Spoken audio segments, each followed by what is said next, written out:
Bueno, y hoy echamos la alfombra roja porque dentro de Clave 45, en nuestros estudios de la calle Skype, hemos traído a un elenco tremendo. Tenemos con nosotros a un investigador y un periodista que hacía ya meses que teníamos ya ganas de tenerlo con nosotros y de hecho llevamos mucho tiempo intentando encontrar un hueco en su agenda y por fin lo hemos conseguido. Nada más ni nada menos que David Cuevas. Hola David, ¿cómo estás? Hola Gerald, hola Tocayo, ¿qué tal? Pues encantadísimo de estar aquí ya en la clave 45. Yo pensaba que ya no queríais nada conmigo, pero bueno, veo que al final los astros de la cultura se han alineado, por supuesto, por mi parte, por la vuestra, obviamente, está clarísimo que existe la cordura desde el minuto uno. Y aquí estamos todos para compartir un ratito de misterios. Perfecto. Y también tenemos el periodista Christian Puig, que ha sido coautor contigo en un artículo que nos llamó mucho la atención y que es la razón por la que hemos llamado a vosotros dos. Hola, Christian, ¿cómo estás? Hola, Gerard, ¿qué tal? Un placer. Pues nada, fenomenal.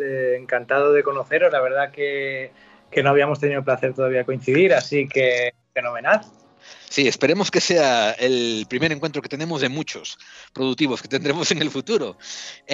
A razón de esto, el programa que nosotros queríamos hacer hoy era hablar sobre marianismo, pero vosotros habéis producido un artículo en el periódico El Mundo, muy reciente, hablando sobre Garabandal.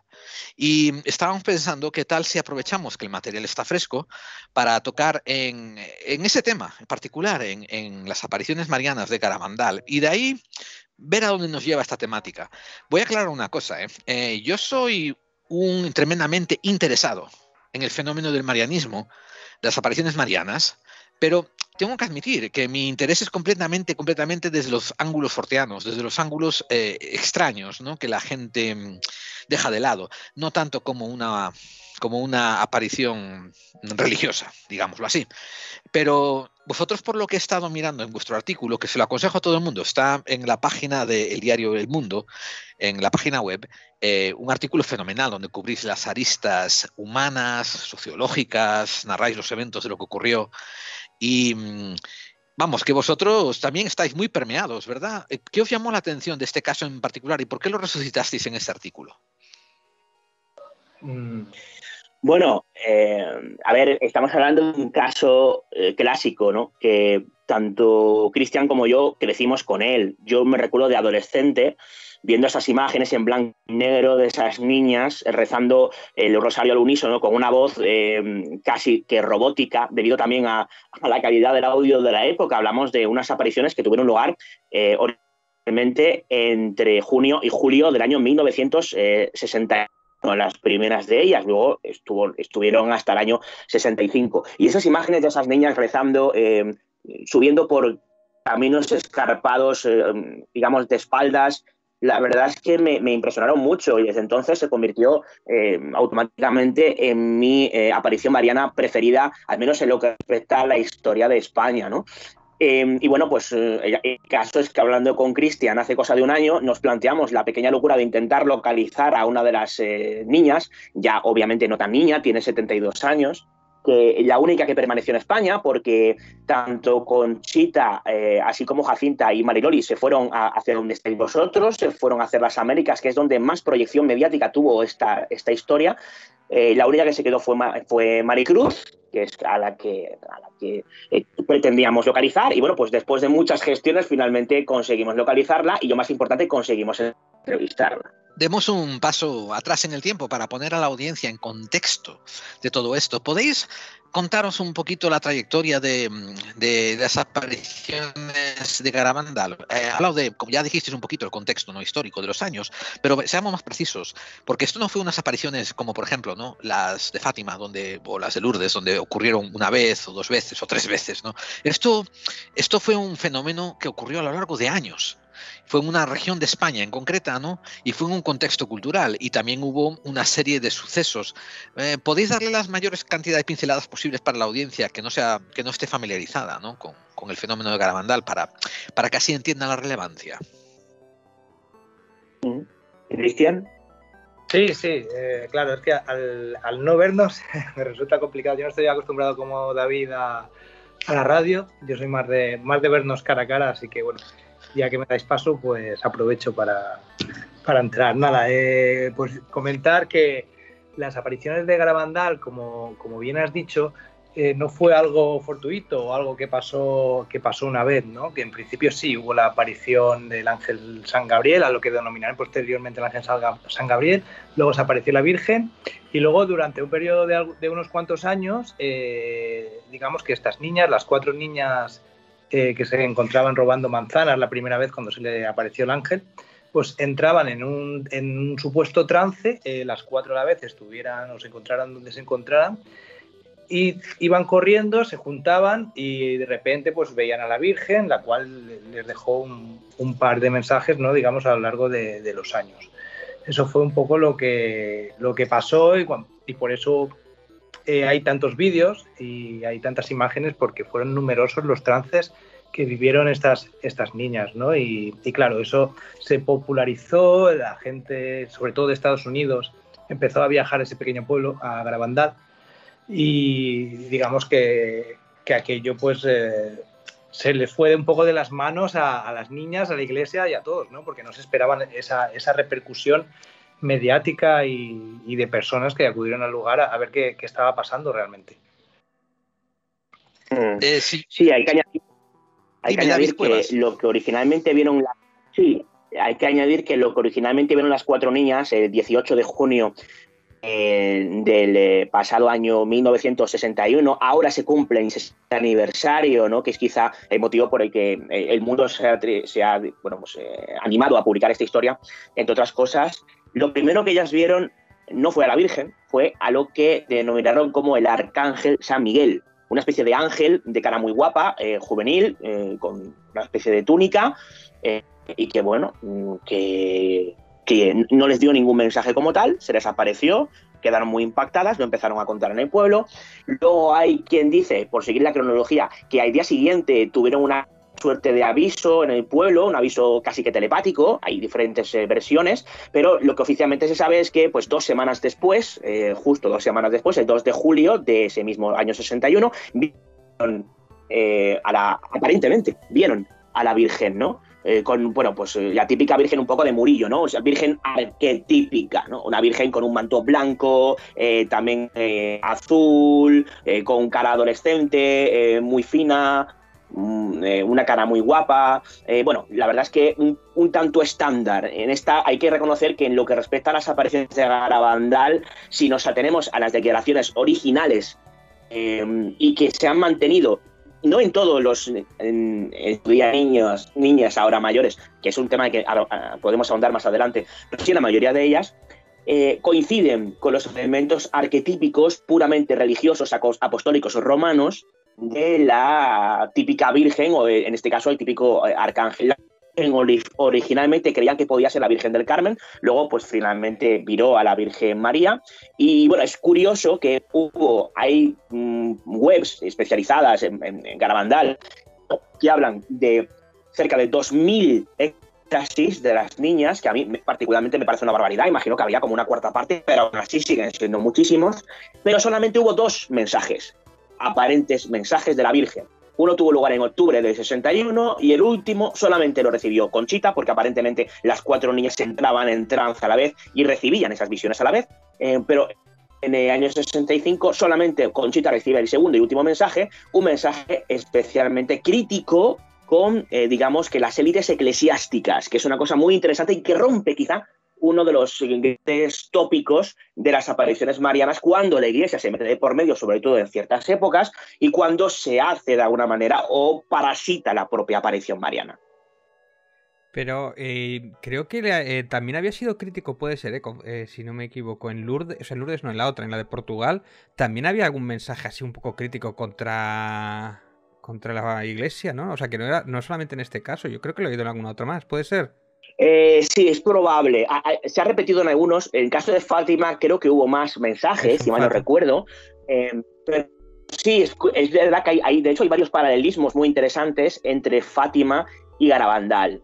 Uno de los cuales es que hay muchos investigadores que opinan que tanto en Fátima como en Garabandal, lo que originalmente vieron los pastorcillos o las niñas, en el caso de Cantabria en España, en Garabandal, o en el caso de Fátima en Portugal, no era exactamente una entidad divina, sino que pudo ser algún tipo de entidad adimensional o incluso extraterrestre. Nosotros tuvimos la ocasión de preguntar sobre este tema a Maricruz y ella nos lo negó absolutamente. Dijo que lo que ella recuerda haber visto, no lo que había visto, sino lo que hoy recuerda haber visto, que es un detalle muy interesante, nada tenía que ver con eso. Era una imagen típica o arquetípica de lo que conocemos como la religión católica.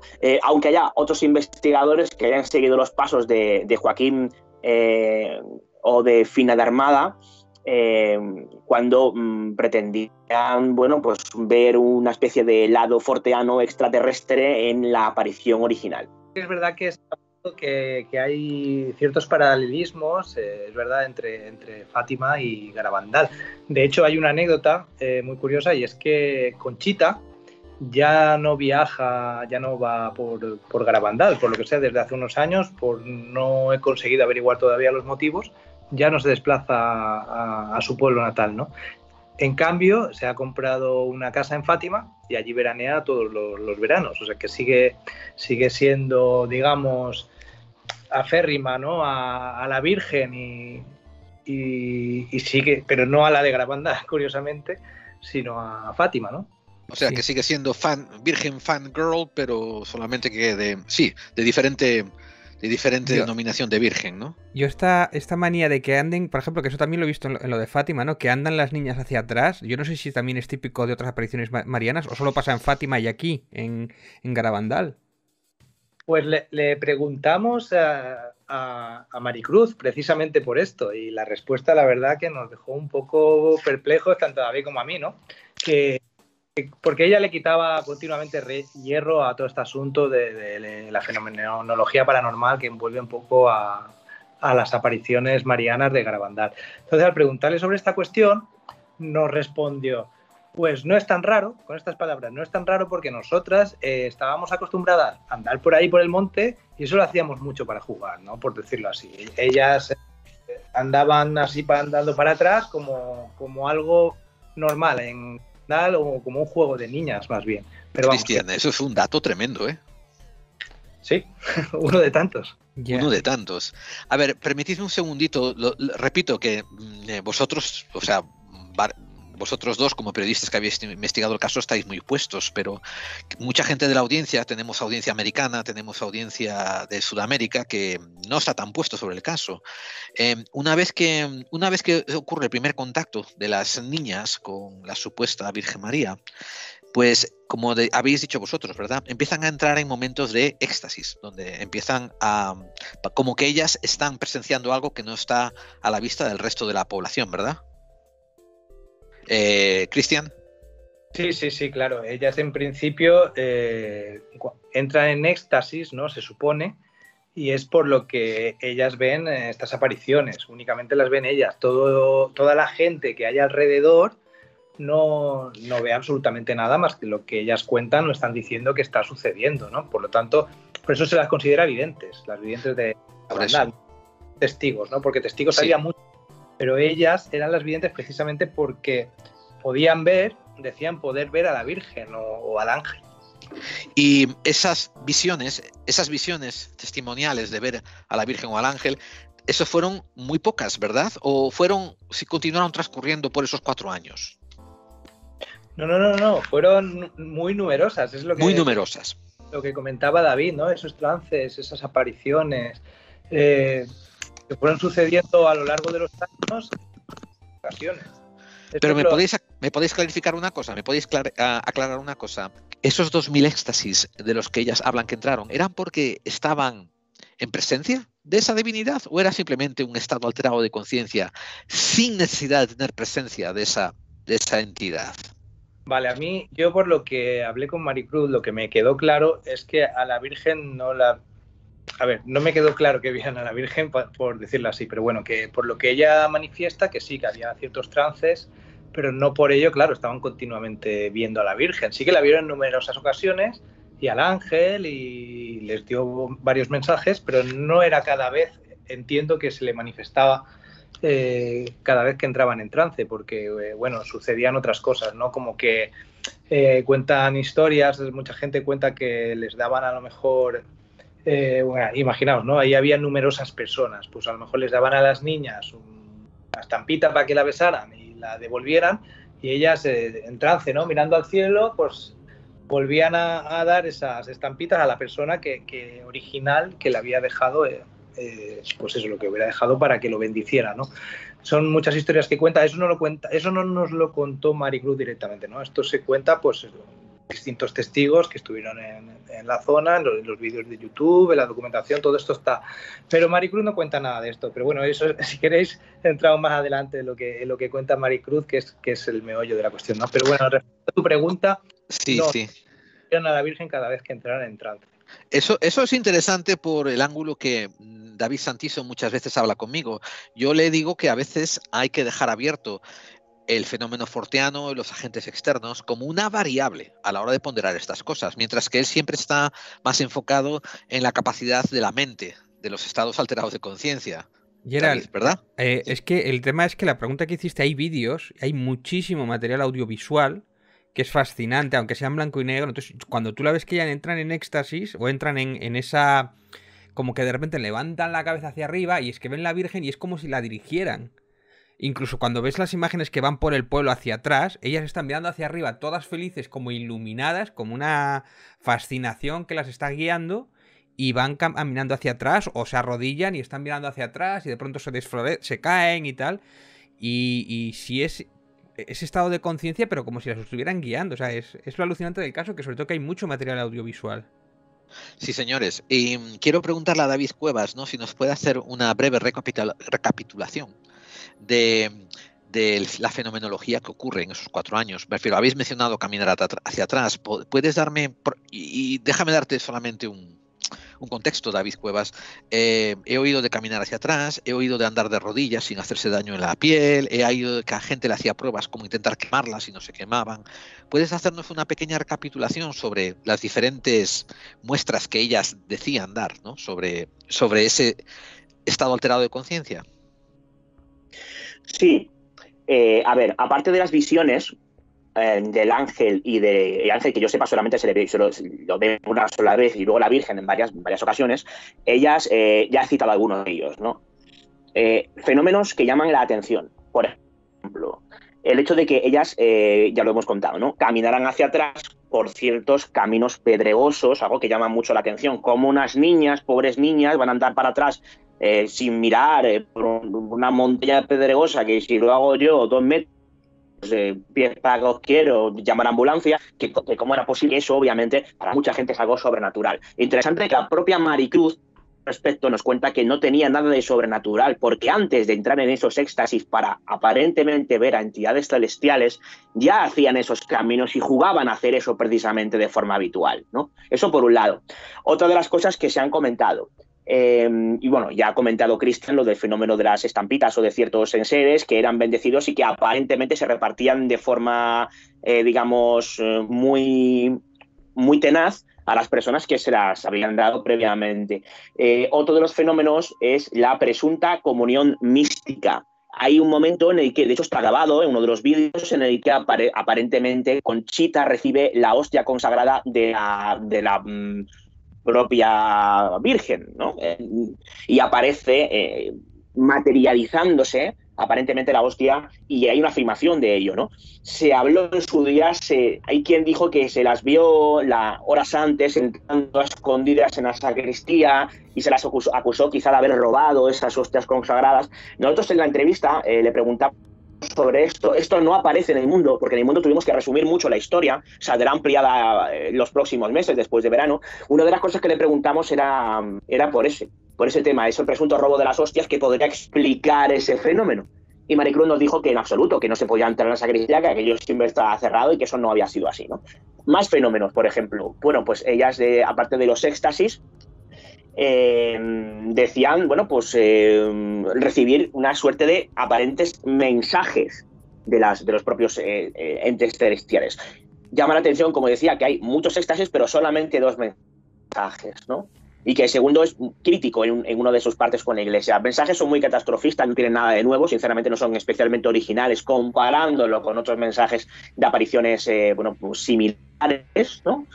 Pero bueno, ahí están aparentemente. De hecho, hay quien todavía piensa que hay una catástrofe que está por llegar y que la Virgen comunicará a Conchita y que Conchita 10 días antes podrá comunicar y que pues aparentemente llegará. Para Maricruz, esa situación catastrofista ya ha llegado y es la pandemia del COVID, por ejemplo, que es muy interesante, ¿no? Se tomó su tiempo, quiero decir, porque o sea, se tomó su tiempo, ¿no? No, es que ya, bueno, hay quien piensa así, con cierto tino. Lo que pasa es que yo creo que ya es una cosa que se ha planteado. Hay que pensar que con Maricruz de este tema prácticamente no habla nadie, porque ella quiere pasar desapercibida, no quiere ser reconocida. Nos costó muchísimo entrevistarla. Fue un acoso y derribo muy elegante por nuestra parte y más aún por la suya, ¿no? Por haber accedido a contestar nuestras preguntas, ¿no? Pero ella me da la sensación, Gerald, David, que recuerda más lo que sucedió originalmente en lo que respecta a las visiones o a los éxtasis, recuerda más por lo que se ha publicado posteriormente, por lo que ellas vieron aparentemente, ¿no? ¿Por qué pensamos esto? Porque cuando ella habla de cómo, cuando le preguntamos detalles de cómo era el ángel o cómo era la Virgen, ella nos dice, yo al ángel o a la Virgen me los imagino de esta manera y de esta otra. Y cuando le preguntamos, ¿pero cómo que te los imaginas? Y aparentemente tú los viste directamente. Y dijo, bueno, es que yo ya no tengo claro lo que he visto, quizá lo hemos mentalizado. De hecho, Maricruz ya hizo unas declaraciones incendiarias a primeros de los 80, que ya recogió el diario El País en España, y luego se hicieron eco varios rotativos, en las que ella decía que había sido todo una estratagema o una broma de Conchita, que era un poco la líder del grupo, que se les había ido de las manos, ¿no? Y que lo que había pasado realmente no tenía nada que ver con algo mariano, que no habían visto ni a la Virgen ni al ángel. Luego, posteriormente, unas declaraciones a una monjita que le mandó una especie de manuscrito escrito, dijo que, bueno, que había dicho porque su madre lo pasaba muy mal, sufría de los nervios, esto la afectaba el estómago, y que para contentar a su madre, porque recibía ciertas presiones de que aquello quizá no tenía que contarlo o aquello quizá no tenía que hacer demasiada publicidad del tema, bueno, pues que decidió contentar a su madre desmarcándose de las apariciones. Que es algo que, por cierto, muy parecido a lo que hizo Marioli en una entrevista que mantuvo con un famoso cura español, ¿no? Al respecto de las apariciones de Garabandal. O sea, hay mucho a este respecto, y claro, ya no nos queda de todo claro si esos, valga la redundancia, si esos fenómenos aparentemente inexplicados quizá tengan una explicación más mundana de lo que aparentemente podría ser, o no, porque a mí aún me quedan muchas dudas. Yo hay una cosa que los testigos, y yo he visto varios vídeos de testigos y están completamente convencidos, sobre todo hablaban del tema de las levitaciones, y sobre todo el tema de que reconocían a los curas que iban de paisano también, o sea que les daban como más poderes porque se los chivaba la propia Virgen. Yo no sé hasta qué punto se puede explicar una levitación, que no hay vídeo casualmente de una levitación. Hay un sacerdote, no sé si Cristian tiene por ahí el nombre a mano, hay un sacerdote que sí que presenció aparentemente esas levitaciones y lo ha contado en entrevistas posteriores, ¿no? Es un testimonio muy interesante, pero claro, no disponemos de ninguna prueba gráfica de esas levitaciones. Yo puedo decir que he visto también algunos vídeos en los que aparentemente levitaban, en este caso más que estar relacionadas con temas marianos, estaban relacionados con todo lo contrario, con temas de aparentes posesiones, ¿no? Demoníacas y demás. Y cuando veías los aparente levitación, era una niña pegando botes. Quiero decir, no había tal levitación, no hacía nada que desafiara la ley de la gravedad. Desconozco si esto pudo ser o no el caso de Garabandal, porque al no haberlo presenciado no es justo que lo juzguemos, ¿no? Pero sí, parece ser que hubo algunos testigos que hablan claramente de una levitación de aproximadamente 2 metros por encima del suelo y cosas. Entonces, pues qué sé yo, podría ser. Cristian, me interesa lo que tienes que añadir tú. Sí, me cuesta creerlo después de haber hablado con Maricruz. Antes no, porque yo soy de los que se lo creen todo. Pero después de haber hablado con Maricruz y ver cómo quitaba hierro tan drásticamente a esto, me cuesta creer aún más el tema de la levitación, porque mira, además hay una curiosidad, esto tampoco sale, ¿no?, en el mundo, porque claro, hablando con esta mujer no todo es la entrevista, luego pues bromeamos y hablamos un poco de todo un poco. En una de estas bromas, pues la mujer nos contó que fue con los años, ¿no?, hace algunos años, Maricruz va a veranear a Garabandal y bueno, pues de vez en cuando pues conoce a gente y se ve que conoció una mujer o vio una mujer que decía también ver a la Virgen, entrar en trance y cosas así. Y viendo que hacía alguna postura rara, pues la mujer bromeó diciendo, aquí esto me parece más una posesión del demonio que la mujer viendo a la Virgen, ¿no?, por decirlo así. Entonces, tras escuchar esta broma, ver cómo quitaba hierro al asunto y ella no manifestar nada sobre esta levitación, me cuesta creer que pasara algo parecido. De hecho, antes ha estado hablando David sobre estas cuestiones, ¿no?, sobre que cuando las niñas entraban en trance, pues todas estas cosas que pasaban, ¿no? Pues al preguntarle a Maricruz sobre el trance, sobre su propio trance y sobre qué ocurría cuando estos supuestos médicos o hombres de ciencia de la época les metían tierra a los ojos a las niñas para ver si parpadeaban, si estaban efectivamente en trance o no, la respuesta de Maricruz también fue demoledora, ¿no? Fue otra joyita de esas que nos soltó. Dijo, cuando yo no estaba en trance y ella sí, dice, esto es cierto que pasó, dijo, pero contestó, cuando yo no estaba en trance y las otras niñas sí, es verdad que les echaban tierra a los ojos y ellas aguantaban, no parpadeaban, ¿no?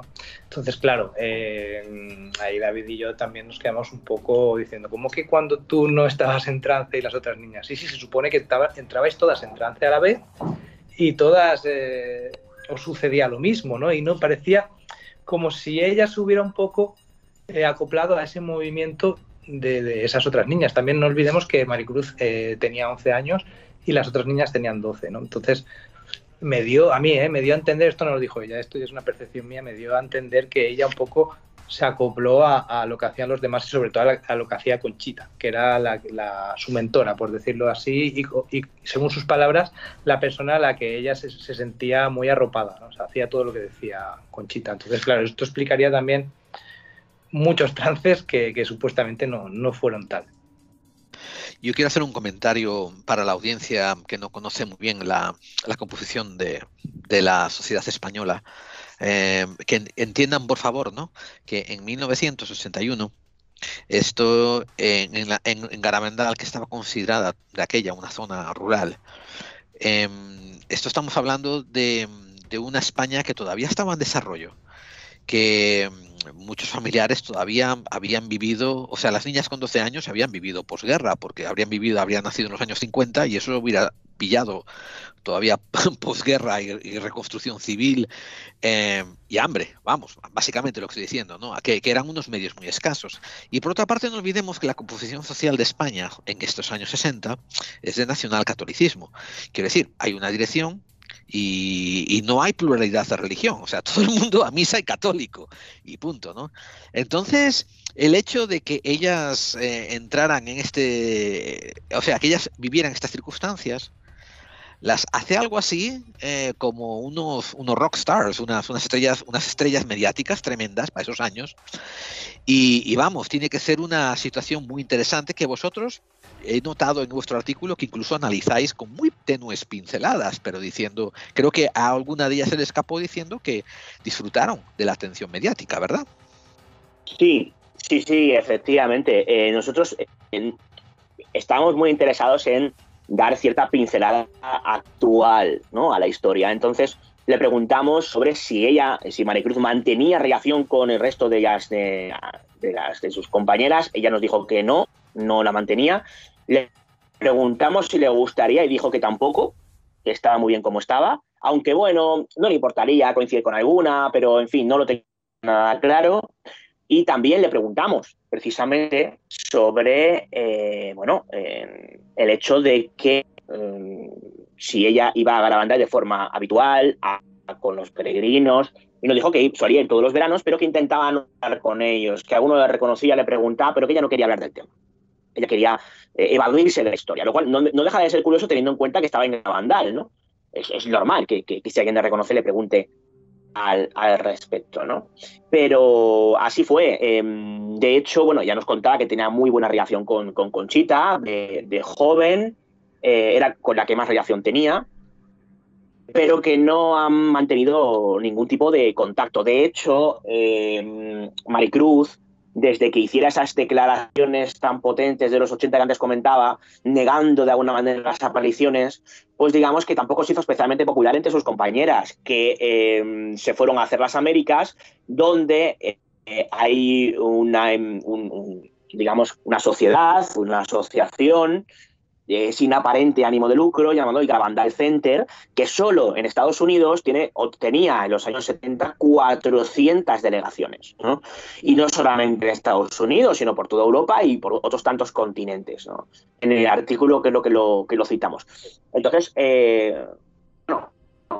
está claro que las apariciones se hicieron realmente en Estados Unidos, que Maricruz, ella recordaba con mucho cariño más el hecho de las apariciones en sí, lo que rodeó socialmente a las apariciones, lo bien que las atendían, que eran unas niñas de un pueblo perdido de Cantabria, quiero decir, en una época, como tú bien has explicado, en la que, bueno, estábamos en pleno franquismo, digamos, el catolicismo era lo que imperaba absolutamente, no había la más mínima competencia religiosa y o de aquel que se atreviera, ¿no? No se andaban con tonterías en este sentido. Y que obviamente todo estaba de alguna manera, como decía, parasitada por la Iglesia Católica en todos los sentidos. Con lo cual, bueno, hay que entender esta circunstancia y hay que entender el hecho de que estas niñas fueran, obviamente, pasaron de la noche a la mañana de ser unas desconocidas a ser admiradas y queridas hasta el punto de que los americanos, a lo bienvenido Mr. Marshall, ¿no? Iban allí y se las llevaban, ¿no? Se casaban, bueno, se noviaban con ellos, se casaban con ellos y bueno, tuvieron vidas prácticamente de ensueño, al menos la de Conchita, ¿no? Algo que añadirle por tu parte, Cristian, que porque, wow, esto me está dejando con la boca abierta.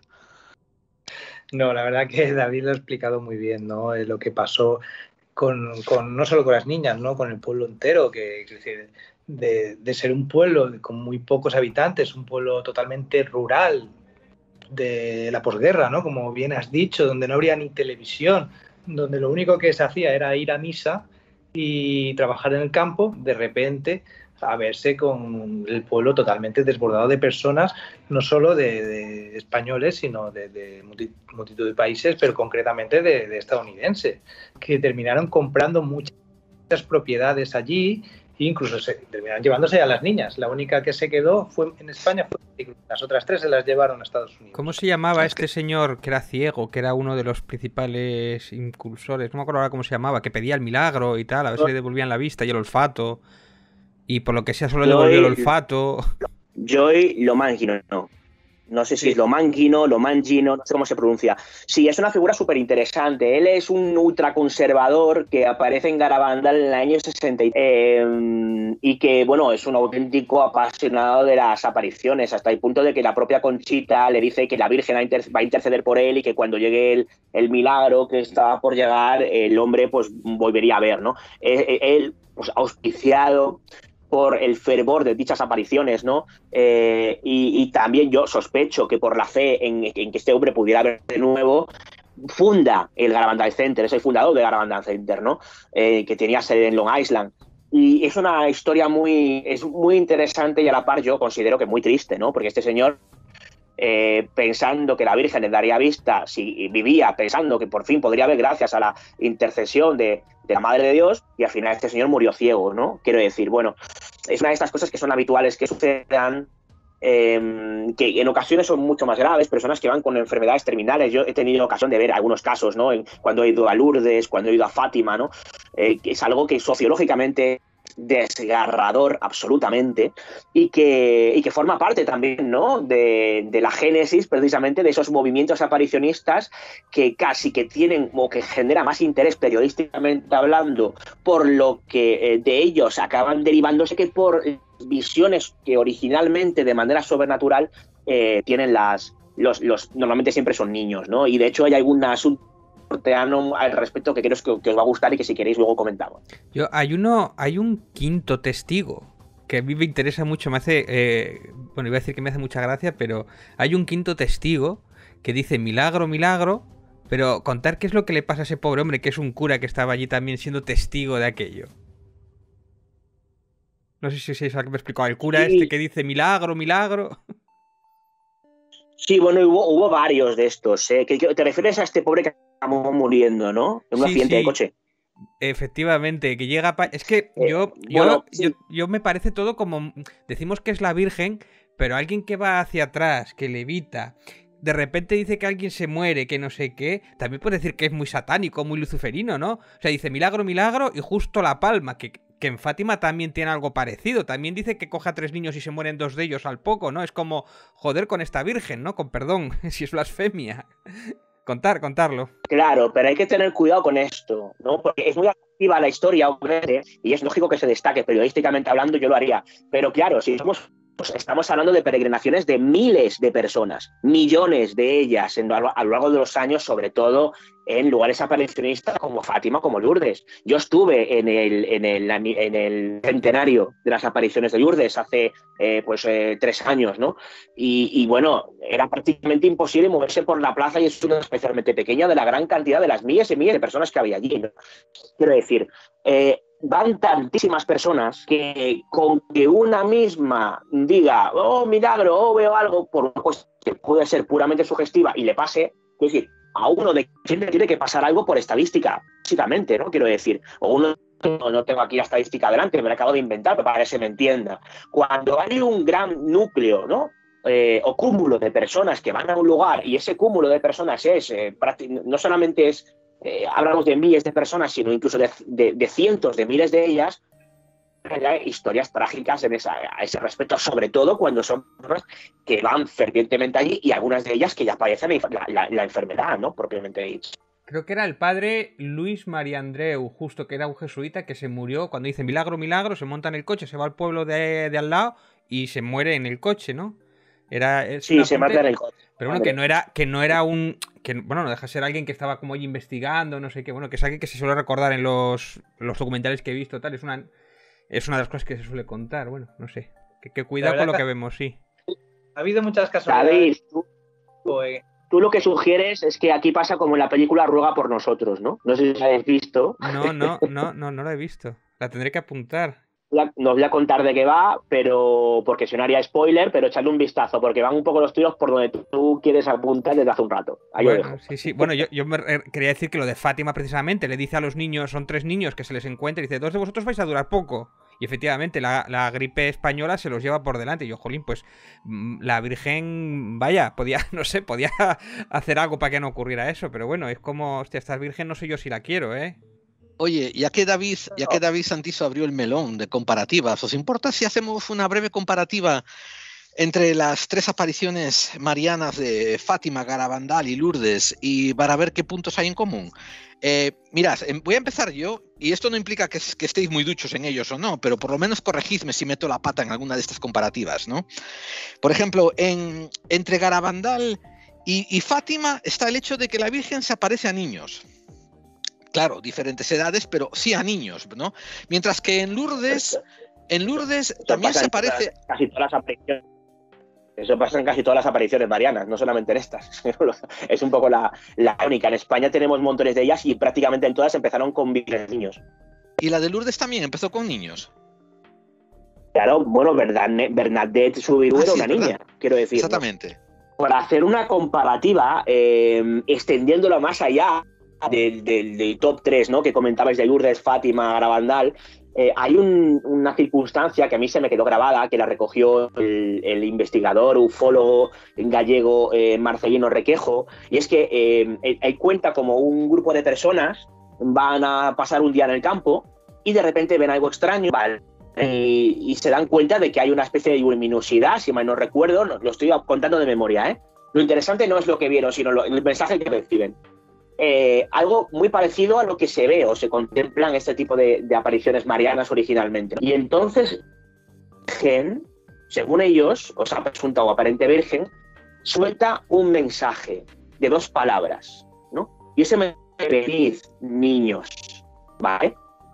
Claro, puede sonar tópico, ¿no? Porque en la inmensa mayoría de los videntes sanmarianos son niños. Entonces es muy interesante la teoría del propio Requejo cuando dice, parece como si de una manera arquetípica, independientemente de las personas ante esa aparente agente externo que diría José Antonio Caravaca, ¿no?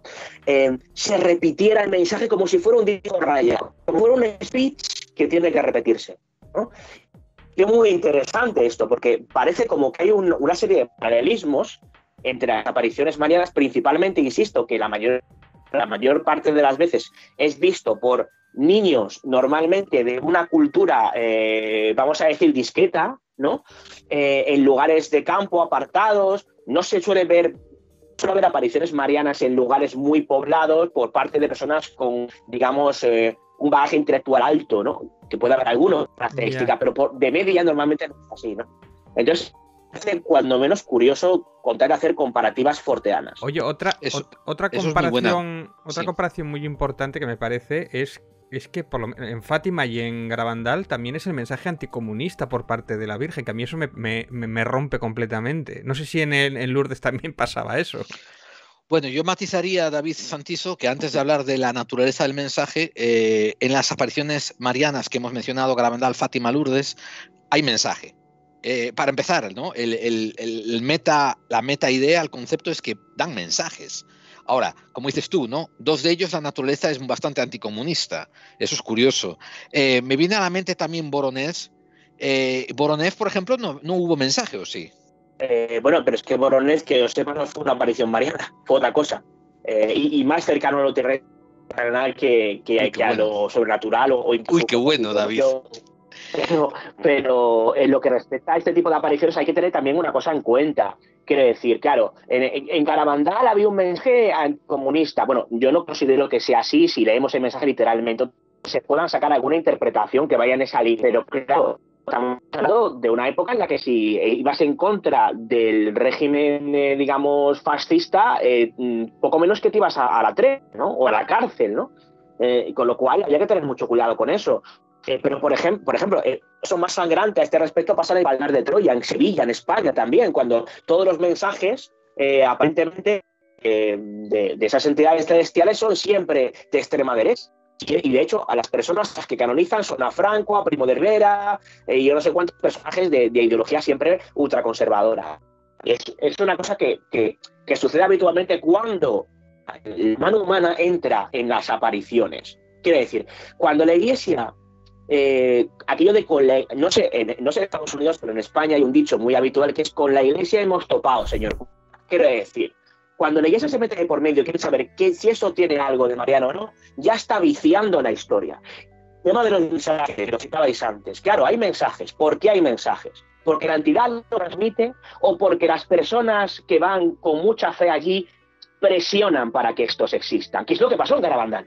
En Garabandal el primer mensaje tarda como 4 meses, ¿no? O 3 meses, julio, agosto, septiembre, octubre, tarda como 3 meses y pico, ¿no? ¿Por qué? ¿Porque la Virgen quería dar un mensaje con retraso? ¿O porque las personas que iban allí querían algo más que unas niñas que decían algo, querían algo sólido, querían chicha, querían un mensaje al que aferrarse, ¿no? Con el que constatar su fe de alguna manera? Claro, a eso iba yo. Y me parece genial que lo hubieras expuesto, el hecho de que se tardaron los 4 días en dar mensajes. Si no recuerdo mal, fue en Fátima, donde se vieron primero con un ángel, y el ángel como que les dio una cita también. Y les dijo: mañana venid aquí y vais a ver a la señora. El recadero era San Miguel. Sí, lo cual ahora mismo estoy usándolo para hacer una correlación entre Garabandal y Fátima, diciendo que primero hubo ángel mensajero, ¿verdad? El tema de Fátima siempre se ha dicho que y Garabandal son muy similares, ¿no? Yo siempre he pensado que realmente Garabandal es una copia de Fátima. Tienen muchísimas similitudes, no lo puedo decir de cabeza porque no tengo el caso delante, pero el mensaje es muy similar, el tema de cómo vieron las apariciones las niñas, el ángel, luego la Virgen. También se ha especulado en Garabandal que no fuera una virgen lo que se vio, ni un ángel, sino un ovni, lo mismo que pasó en Fátima, que bueno, me parece, no sé si Sánchez Oro estuvo investigando el caso y tampoco es que fuera tal cosa, ¿no? Siempre se ha especulado mucho a nivel de periodismo del misterio, que esto podría deberse más al tema ufológico que al tema mariano, pero vamos, que no, yo tampoco lo considero así. Y no sé, la verdad que poco más, sí, son dos copias, son dos mensajes iguales, son dos apariciones marianas similares, con digamos que cierta proximidad dentro de lo que es Europa, ¿no? De Portugal y España, igual que Lourdes. Son apariciones muy cercanas y que yo creo que tienen mucho que ver, ¿no? Que ha promovido todo esto. Sí, no sé. sí, con 60 años de diferencia, pero sin embargo sí que hay un punto muy importante de diferencia, ¿no? Que es que la Iglesia no acabó de reconocer nunca, y no sé muy bien por qué, a Garabandal. Espera un segundito antes de que contestéis eso, porque no quiero irme del campo de las diferencias. Después aparece Lourdes, que Lourdes tiene una diferencia remarcable, y decidme si estoy equivocado, que en Lourdes por lo menos cuando fue el evento de la danza del sol, aparecieron entonces un montón de testigos imparciales, testigos externos al fortianismo. ¿No? La danza del sol es en Fátima, ¿no? Eso iba bueno, no estaba seguro, eso iba a corregirme, ¿no? ¿Es en Fátima o en Lourdes? Es en Fátima, yo creo. Fátima, sí. Que se les seca la ropa. Yo entrevisté a unos testigos de la danza del sol cuando estuve en Fátima. Sí, fue en Fátima. Iba a decir que eso es un factor de diferenciación ahora entre estas tres, entre Garabandal, Lourdes y Fátima, que por lo menos ahora Fátima sí tiene un grupo de testigos que también comparten la presencia de un fenómeno forteano, mientras que los otros dos son solamente los testigos principales, los niños o los pastores. Bueno, esa es la interpretación de los investigadores, o de algunos investigadores de Almeida y de Armada, ¿no? Quiero decir, que yo he entrevistado a uno de ellos porque la pobre final se nos murió, ¿no? Desde que pudiéramos entrevistarla. No lo sé, es que depende a quién preguntes. Si preguntas a Almeida, te va a decir que, bueno, aquello es algo extraterrestre. Pero si preguntas a Juanjo Sánchez Oro, que también ha investigado mucho las apariciones de Fátima, te dicen que las descripciones desde un primer momento siempre son o están dentro de los cánones católicos apostólicos romanos, ¿no? Quiero decir. Entonces, de hecho, lo que no mucha gente sabe es que justo antes en Fátima hubo apariciones marianas muy parecidas cerca de allí, muy similares. Lo que pasa es que una de ellas, por ejemplo, tuvo lugar en la Vela do Piñeiro, que es un lugar donde yo también he estado, en el que hubo una aparición mariana espectacular, ¿no?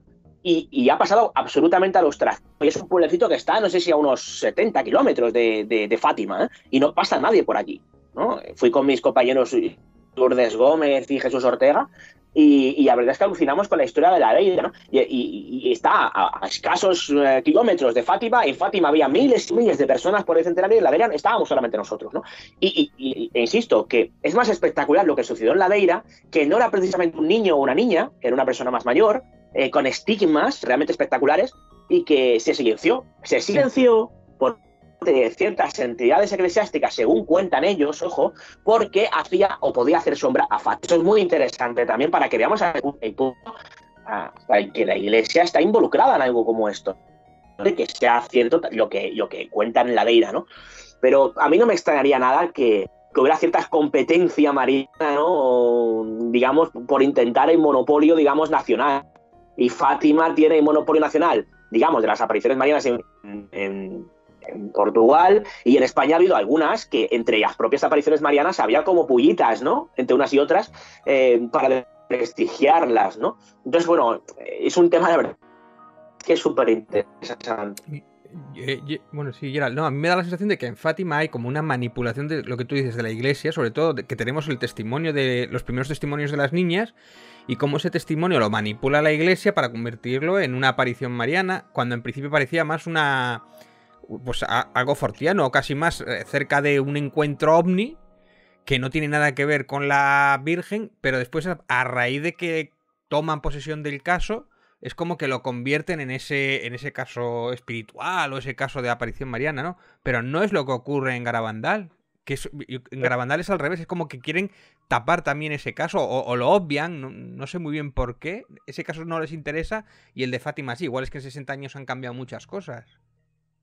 Sí, yo creo que hay que ser prudente, ¿no? Un poco con esto, porque cometemos muchas veces los que nos gusta el misterio el mismo error que atribuimos a la Iglesia, por ejemplo, en Fátima, ¿no? Que eso, muchos decimos que aquello fue un ovni y que luego la Iglesia desvirtuó la historia para que pareciera o encajara más una aparición mariana. Bueno, esto depende a quién le preguntes, a qué investigador que haya investigado el caso le preguntes. Como decía David, Juanjo Sánchez Oro opina lo contrario. Y lo mismo estamos haciendo, digamos, nosotros en Garabandal.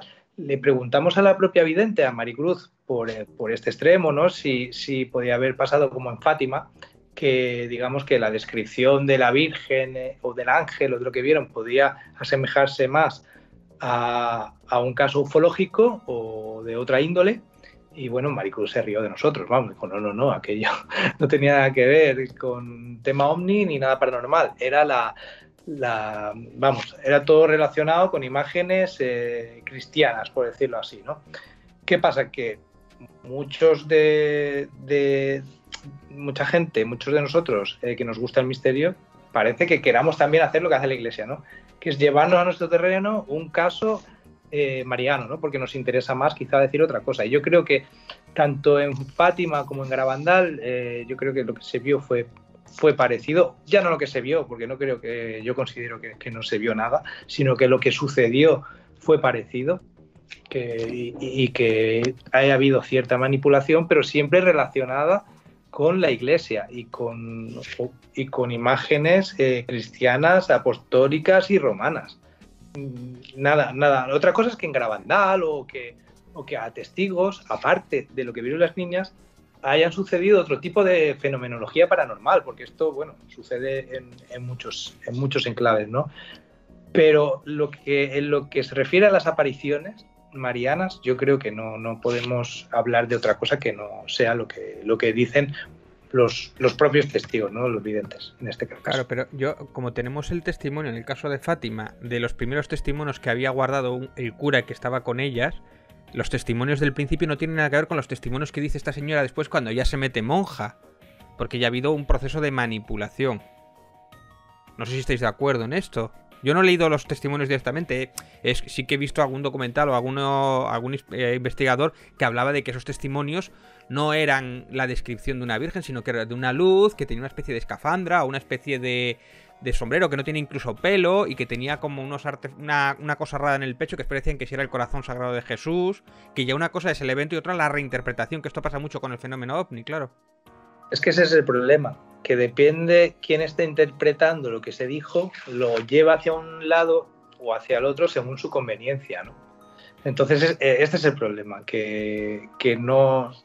En Fátima, digamos que sí que quizá haya cierta duda, por lo que hablábamos, ¿no? De que al final el testimonio, con el paso del tiempo, se va manipulando tanto, cambia tanto, que al final uno no sabe qué creer, ¿no?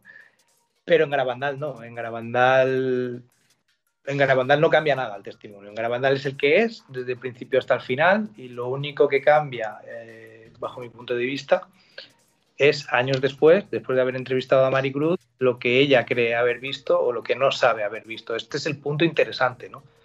Después de hablar con ella, su punto de vista, años después de lo que pasó.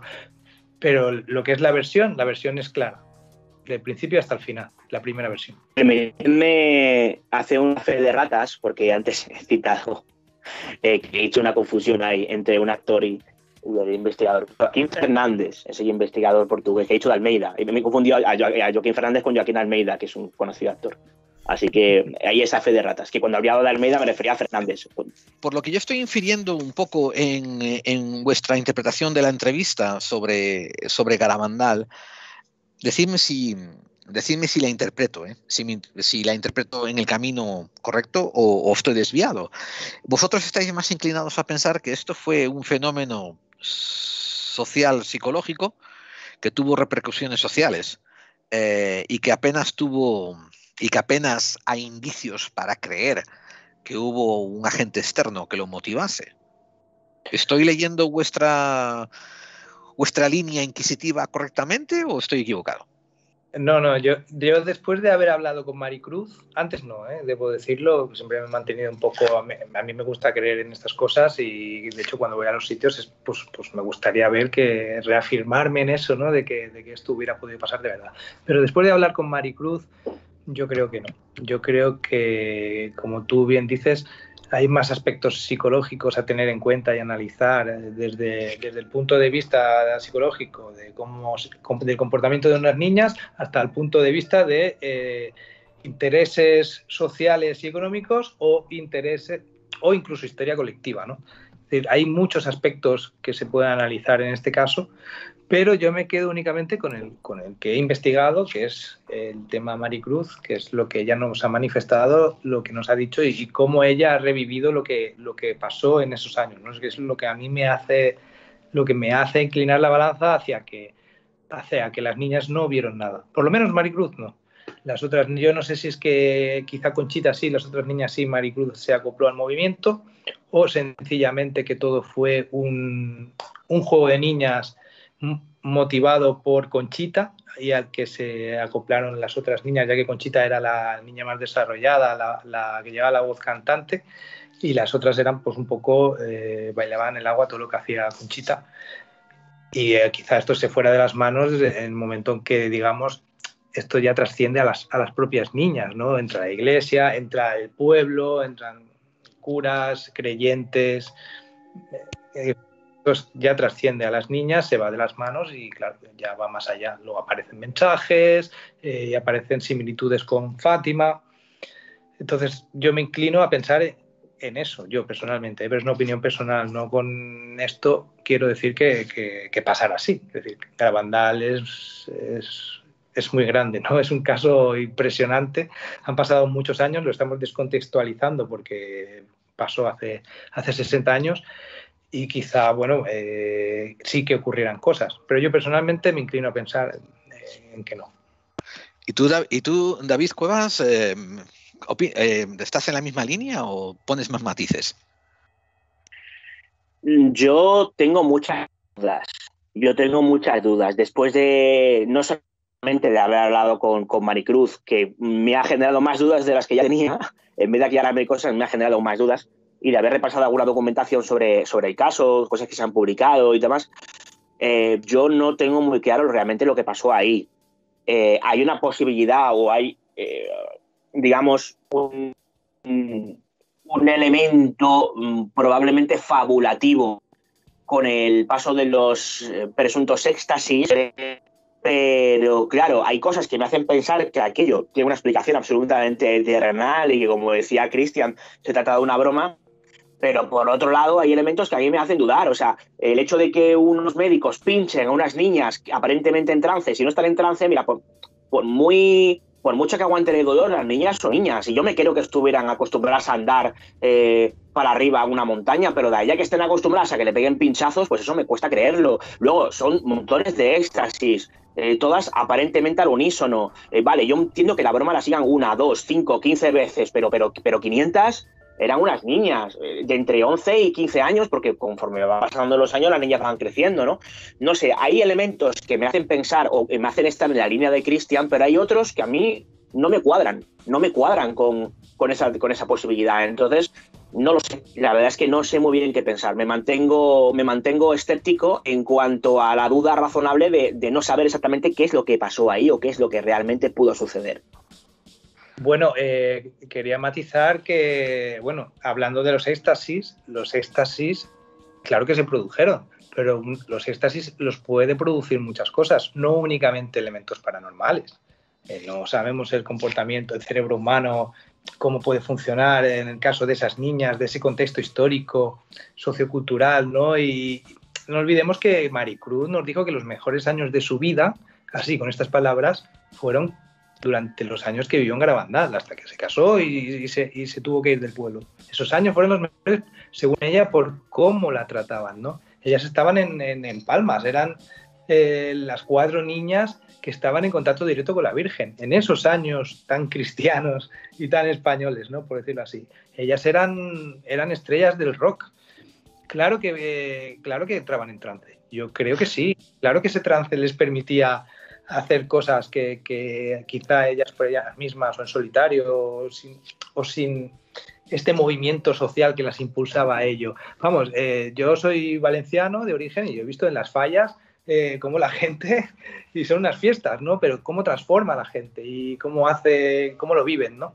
No estoy comparando Garabandal con las fallas, pero sí ese éxtasis, ¿no? Ese estado en el que es capaz de entrar una persona, sobre todo unas niñas tan influenciables, tan manipulables, y sobre todo hablando de un tema que es divino, ¿no? Que es trascendental. Entonces yo creo que eso es suficiente para producir esos éxtasis o esos trances en la mente de unas niñas. No sé hasta qué punto las pinchaban, les ponían tierra en los ojos, pero yo creo que eso es capaz de producir los trances. No únicamente ver a la Virgen, sino creer o imaginar realmente que la Virgen está ahí y apoyada por ese calor humano de tantas personas que la siguen. Bueno, la sugestión, ¿no? Es que a mí me suena más a sugestión sobre todo, y que ellas en gran medida, o por lo menos 3 de las 4 niñas, sí que se creían haber estado en comunión con la Virgen. A mí hay muchas cosas que me llaman la atención, ¿no? El que se caían o se dejaban caer y formaban figuras muy hermosas, pero nunca de manera indecorosa, como que fuera que la Virgen tenía pudor por las niñas. O el hecho de que no eran capaces a levantarlas, 2 hombres fuertes, a una niña de 11 años no eran capaces de levantarlas entre 2. Y sin embargo, cuando salían del éxtasis, sí las podían levantar. Eso no deja de ser algo inquietante. Yo no sé qué explicación puede haber también con eso, ¿no? O el hecho del mensaje, ese mensaje que le manda la Virgen como advirtiendo a la humanidad de un Dios muy vengativo, muy Yahvé también, ¿eh? Hacer mucha penitencia, no sé qué, o sea, muy de la época también, ¿no? Se supone que si es un Dios de verdad, debería de estar por encima de eso, ¿no? Sería otro tipo de mensaje, ¿no? Como, no sé, bueno, hay muchas cosas que sí que me humanizan, ¿no? Pero sí es verdad que hay cosas que no se pueden explicar, pero bueno, no sé si vosotros sabéis cómo se puede explicar cómo no se puede levantar una niña de 11 años entre 2 hombres, o sea... Yo no puedo explicarte eso, pero me gusta mucho lo que comentó Cristian, o sea, que parcialmente contestaba un poco las incógnitas que deja David Cuevas, ¿no? sobre si tiene sentido, ¿no? Que continúen este engaño por 4 años. Pues recordad el punto de eso, de que son adolescentes, están en un pueblo sin televisión. Y ya sé que suena a chiste, pero es cierto, están en un pueblo sin televisión y están siendo tratadas como estrellas de rock. Pero tampoco la habían tenido antes, ¿eh? Es decir, sí, bueno, pero... esa excusa me va lo salió en 90, pero hombre, en 61 en España, pues no. A lo que me refiero es que encontraron su narcótico, encontraron su droga, encontraron su éxtasis, que es la atención indiscutible, no solamente por la familia y los amigos, sino incluso por el estado eclesiástico, que están interesadas en ellas, ¿no? Y mientras no haya otra distracción, pues ¿por qué no seguir con esto, ¿no? Y me gusta lo que comentaste, Cristian, ¿no? Diciendo que después se van del pueblo y se casan y, oh no, esa ha sido la etapa más feliz de mi vida, ¿no? Caramba, qué curioso que, o sea, y también qué curioso, y esto lo digo sinceramente sin malicia, ¿eh? También qué curioso que se van de Garabandal y los éxtasis no las siguen, o sí las siguen. No las siguen. Se le preguntó por esto también a Maricruz, si había vuelto a ver a la Virgen, o había entrado en trance, o le había pasado alguna otra cosa paranormal, aunque no estuviera relacionado con esto, y dijo que no. De hecho, la mujer era muy normal, muy terrenal, muy con los pies en la tierra, ¿no? Y que va, para nada. Esto terminó cuando se marcharon de allí. Bueno, terminó yo creo que antes, porque la única que siguió con esto fue Conchita, eso también dice mucho. Y poco a poco se fue apagando hasta que desapareció para siempre. ¿Y qué pasa entonces con estos mensajes? ¿Tienen la misma contundencia que los de Fátima? ¿Son de diferente índole? ¿Qué me podéis contar acerca de ellos? Si quieres los leo el mensaje, son muy cortitos. Por favor. Genial, tío. El primero es: hay que hacer muchos sacrificios, mucha penitencia, tenemos que visitar al Santísimo con frecuencia, pero antes tenemos que ser muy buenos. Y después es: si no lo hacemos, nos vendrá un castigo, ya se está llenando la copa, y si no cambiamos, nos vendrá un castigo muy grande. Este es el primer mensaje. O sea, que telita con el mensaje, ¿eh? O sea... Y perdonadme, yo asistía a diferentes misas a principios de los años 80 en España. Y hostia, esto me suena a cualquier párroco de iglesia, ¿no? La copa de los pecados se está llenando y un día desbordará y habrá llanto y crujir de dientes. Arrepentidos, pecadores, el fin del mundo está cerca. Sí, parece más de un americano otra cosa, pero de todas formas también os digo, claro, lo de la copa sí, tiene un paralelismo interesante, pero ese otro mensaje de tenéis que ser muy buenos, ahí me suena muy infantil. Cura dando un sermón latín diciendo en el 61, tenéis que ser muy buenos. Demasiado obvio, eso que se hizo un niño.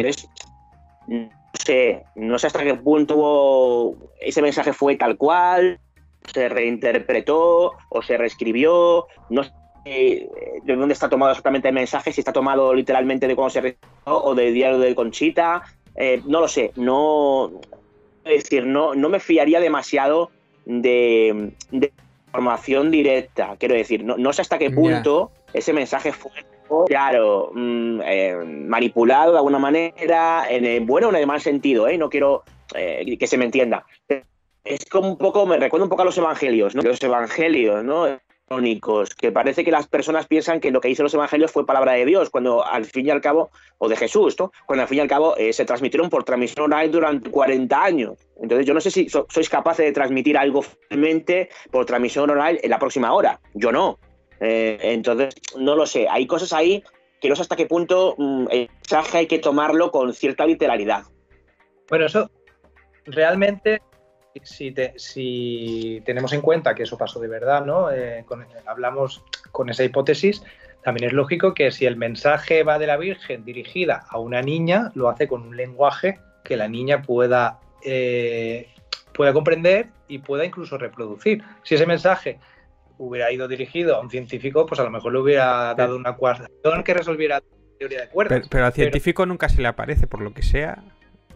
Exacto, es que siempre se aparecen a las niñas, entonces, o a los niños. Entonces, bueno, aquí yo haré de abogado del diablo, y me pongo en los pies, ¿no? De una divinidad o un ser místico, y yo haría una doble carambola. Yo agarraría a un niño sin cultura, le daría los dones de poder repetir un mensaje literal y le daría un mensaje que el niño no podría inventarse y que estaría más allá de sus capacidades, para que supieran que recibió un mensaje de verdad tremendo.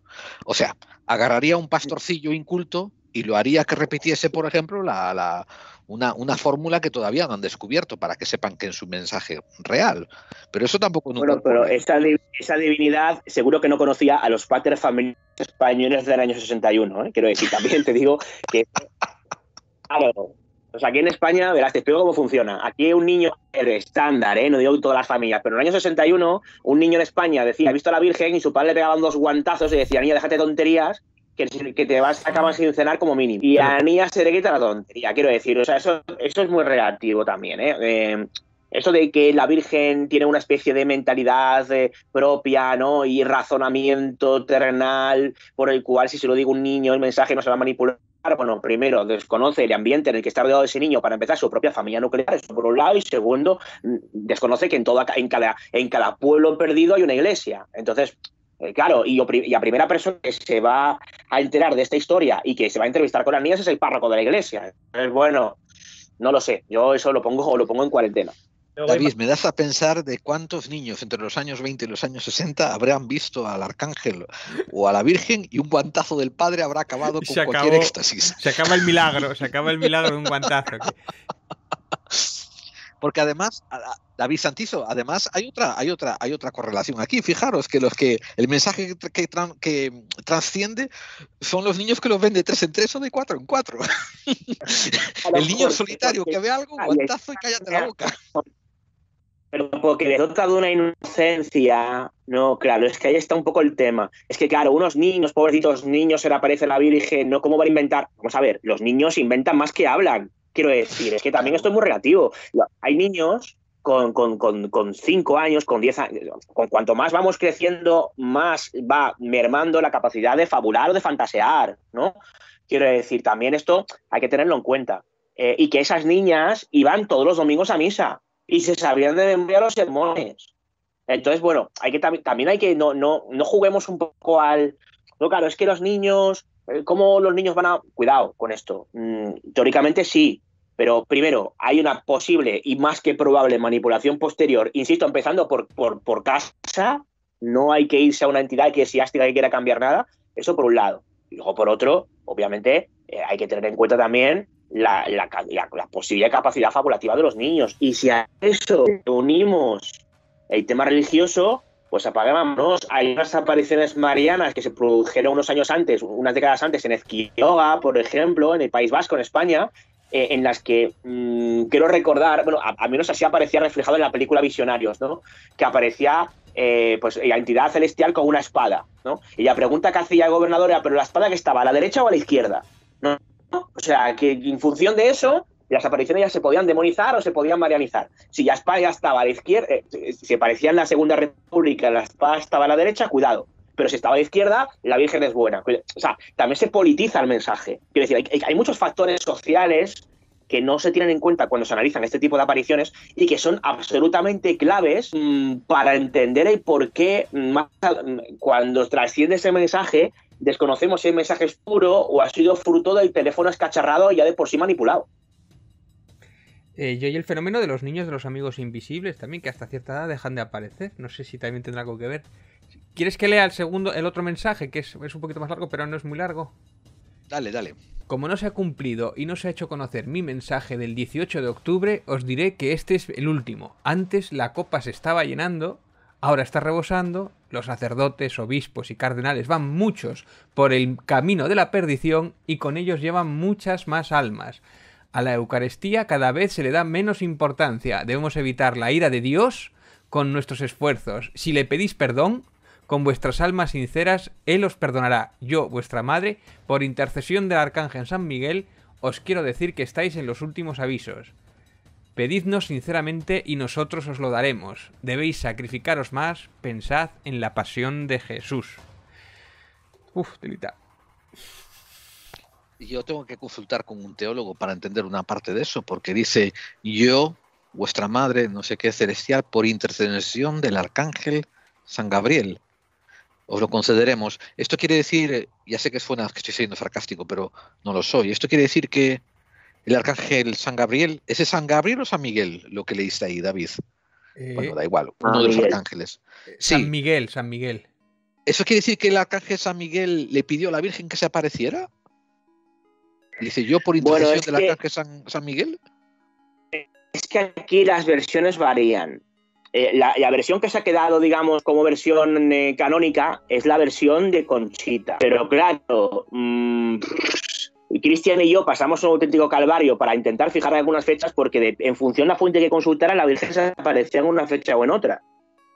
Entonces, no tengo yo, insisto, yo no tengo yo muy claro, primero, las fechas como tal. Segundo, si la deidad celestial se transmite por lo que las niñas tienen, digamos, de alguna manera ya instaurado previamente, ¿no?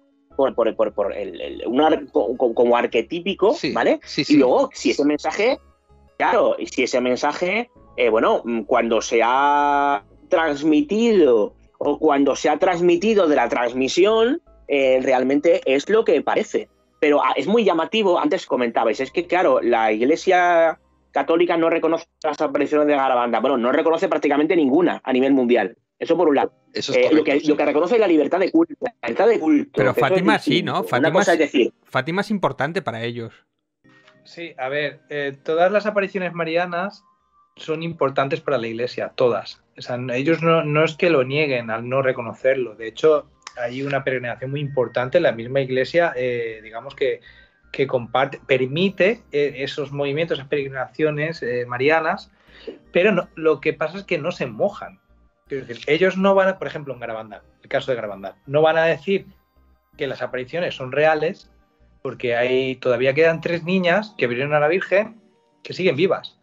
Y quedaría muy mal la Iglesia si ahora Maricruz dice públicamente que se lo inventaron todo, por ejemplo. Entonces, claro, la Iglesia tampoco se va a mojar respecto a esto. Tampoco tiene por qué hacerlo. Eso se crea al margen.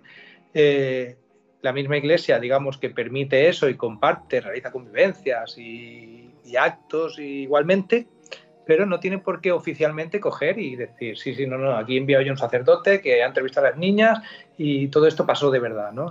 No tiene por qué mojarse. Entonces, ¿para qué lo van a hacer realmente? Bueno, yo soy de los que piensan que si una entidad quiere que sepan que existe, basta con que se aparezca a todo el mundo, no solo a 4 niñas, ¿eh? Pero bueno, igual soy yo el raro, no la entidad esa. A ver, David, aprovechamos para agradecerle a David Cuevas, que ha pasado una hora con nosotros entero. David, tú tienes un podcast, ¿verdad?, en el que te estás lanzando a las ondas. Bueno, llevas un podcast bastante tiempo, ¿verdad? Dimensión Límite, ¿no? Sí, efectivamente. Bueno, por desgracia os tengo que abandonar porque, bueno, aquí en España ya se acercan ciertas horas complicadas, ¿no? Pero sí, así es. Yo, bueno, dirijo era un programa de radio, digamos, semanal en su día. Ahora se ha reconvertido en podcast. Decir básicamente que subo un programa cuando buenamente puedo, que se llama Dimensión Límite.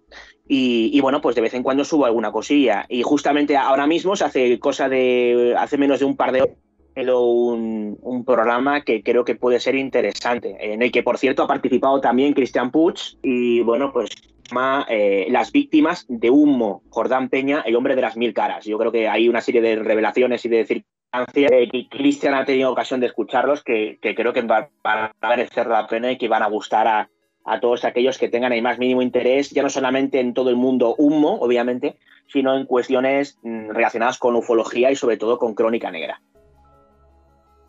Pues muy bien, vías de contacto agradecemos sobre todo tu tiempo, David. Un placer que estuvieras con nosotros y sabes que esperamos colaborar y contar contigo en más ocasiones. Vías de contacto para que la audiencia te siga, publicaciones, redes sociales. Compártelas con nosotros, por favor.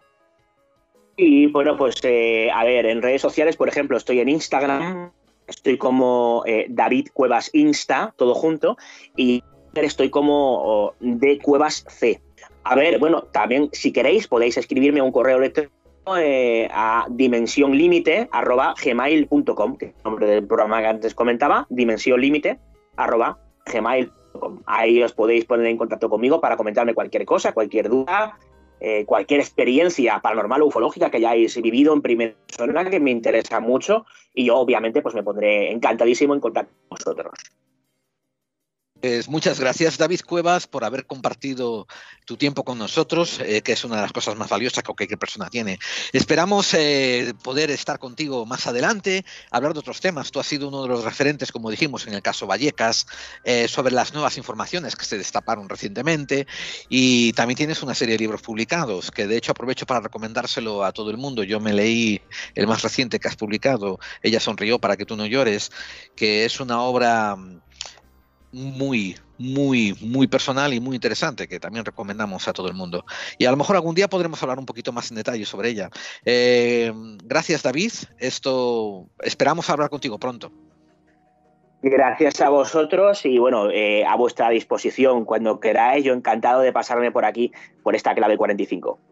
Hasta pronto. Gracias. Cristian, ¿tienes un momentito para quedarte con nosotros? ¿Un ratito más? Sí, por supuesto. Se lo tengo que preguntar porque no le estamos dando de comer ni de beber, pero así que lo mínimo que podemos hacer es preguntarle si se puede quedar. Bien, pues estábamos diciendo, ¿no?, que el segundo mensaje sonaba mucho más, no sé, mucho más bombástico y tal, y yo había hecho el comentario sobre que a mí me llama la atención de que esto suena que por intercesión de San Miguel, que todo el mundo pasó del comentario, pero fijaros, ¿no?, si primero a las niñas se le aparece un ángel, como dijeron ellas, y después la Virgen, entonces tiene el sentido de que parece ser que el ángel es el scout y que él avisa a la Virgen, oye, mira, ven para acá, que aquí hay gente con la que tienes que hablar y firmar autógrafos, y después va la Virgen a hacer la gran aparición. Eso a mí me desconcierta bastante del caso, porque realmente lo que primero ven las niñas, o dicen ver, es al ángel. Ellas se encuentran las 4 jugando, robando manzanas, siempre cuentan la misma historia, se encuentran robando manzanas. Muy bíblico eso, lo de que van robando manzanas y se les aparece la entidad, ¿eh? O sea, eso telita también, ¿eh? Curioso. De hecho, la Maricruz me hizo gracia, ¿no?, por su comentario en plan, bueno, nosotros estábamos robando manzanas que pero en realidad nosotros nos portábamos bien. Los que se portaban mal eran malos niños, pero ellos podían hacer lo que quisieran y nosotras no, ¿no? Entonces lucha feminista ahí, sí. Y el comentario de la mujer. Y nada, pues se encontraron robando manzanas cuando se les aparece el ángel, ¿no? San Gabriel. Luego, claro, preguntarle, ¿y por qué el ángel? Dice ella, bueno, yo no lo sé, yo luego dijeron, al describirlo, dijeron que era el ángel San Gabriel, porque al preguntarle, ¿qué te dijo? Ella, no, él no hablaba, al principio él no dijo nada. O sea que es curioso, ¿eh? También es verdad que es curioso, lo más curioso de esto es cuando yo le pregunto cómo es o cómo fue que lo describa, ella responde, bueno, yo me lo imagino, y es cuando David y yo nos quedamos también así un poco sorprendidos, ¿no? con esta perla que nos soltó, decir, pero ¿cómo que te la imaginas? Pero si la has visto, dice, bueno, ya no sé, que con tanto tiempo yo ya no sé si lo hemos visto o lo hemos mentalizado. Claro, esto es fundamental, o sea, esto es fundamental. Ella... me parece, al principio dudé, ¿no? Al principio de la conversación dudé, dije, quizá no lo recuerda, pero es que durante la conversación ella era muy detallista y explicaba todo en la vida, de cómo era la vida en esos años, la época, su madre, sus problemas, cómo se sintió su madre con todo esto, cómo se sentía ella, cómo era Conchita con ella. Vamos, unos detalles, digamos, de vida que fueron los mejores años de su vida. Lo explicaba todo con detalle, menos la aparición en sí misma, que supuestamente es lo importante. Entonces, claro, eso a mí lo que me hace pensar es que ella recuerda lo que pasó y no recuerda lo que se imaginó, que es lo que suele pasar. Entonces, ahora con los años quizá no sabe si pasó o no pasó. Ella recuerda lo que le han dicho que sucedió, lo que se ha dicho, la descripción que se ha dicho oficialmente de cómo era la Virgen, de cómo era el ángel, pero no recuerda a ella, a través de sus ojos, haber visto lo que se describe que vio, ¿no? Entonces eso me parece interesantísimo. Yo voy a hacer aquí una mención. Recordad, estamos en un programa de conspiración y misterio. Por tanto, viene al caso, ¿no? Abrir unas puertas más a otras temáticas de misterio. Así que voy a hacerte una correlación. David Santiso es mi otra mitad mucho más estética, ¿no? Que yo. Él siempre tira por el camino de la razón, y mientras que yo fantaseo más. Bueno, también es bastante escéptico, ¿eh? No, o sea, que no te la cuelan fácil, quiero decir. No, bueno, sí, pero vamos, que soy también más pródigo como digo, a hacer ejercicios de fantasía, ¿no? Para decir, ¿qué pasaría si? Y os voy a recordar que cuando en 1890 la teosofía comenzó a destapar, apareció una exploradora llamada Alexandra David Neal, que empezó a transcribir los relatos de sus experiencias en el Tíbet y empezó a exponer a los europeos que estaban interesados en teosofía, pues también a los sistemas de creencias tibetanos. Y aquí aparece algo que seguramente a gente como Carl Gustav Jung le iba a fascinar, pero que nadie ha hecho la correlación. O sea, yo no he oído a nadie hacer esta correlación. Ella habló de los tulpas, y los tulpas tenía que ver en el contexto religioso del Tíbet, en que tú creías en algo de una manera tan fervientemente que tu propio sistema de creencias le daba forma, le hacía forma física, lo hacía materializarse. Después, obviamente, ¿no? Carl Gustav Jung empezó a hablar por otros derroteros sobre el inconsciente colectivo, el alma de los pueblos y cosas de estas, ¿no? Un poquito más sociológicas, psicológicas. Pero solamente quiero traer a colación, ¿no? El hecho de que hay un extraño balance entre el creer en algo y el tener un grupo de niños que a la vez creen en algo, ¿no?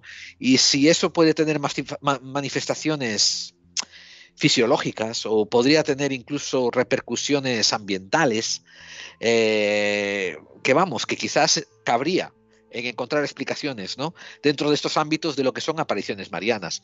Yo no sé, Cristian, si tú has sido expuesto a lo que se llamaba la teoría de la intrusión, no de la distorsión, sino de la intrusión, que la propuso, ¿cómo se llama? Jesús Callejo, con Carlos Canales. Está en YouTube, hicieron una exposición sobre ello, ¿no?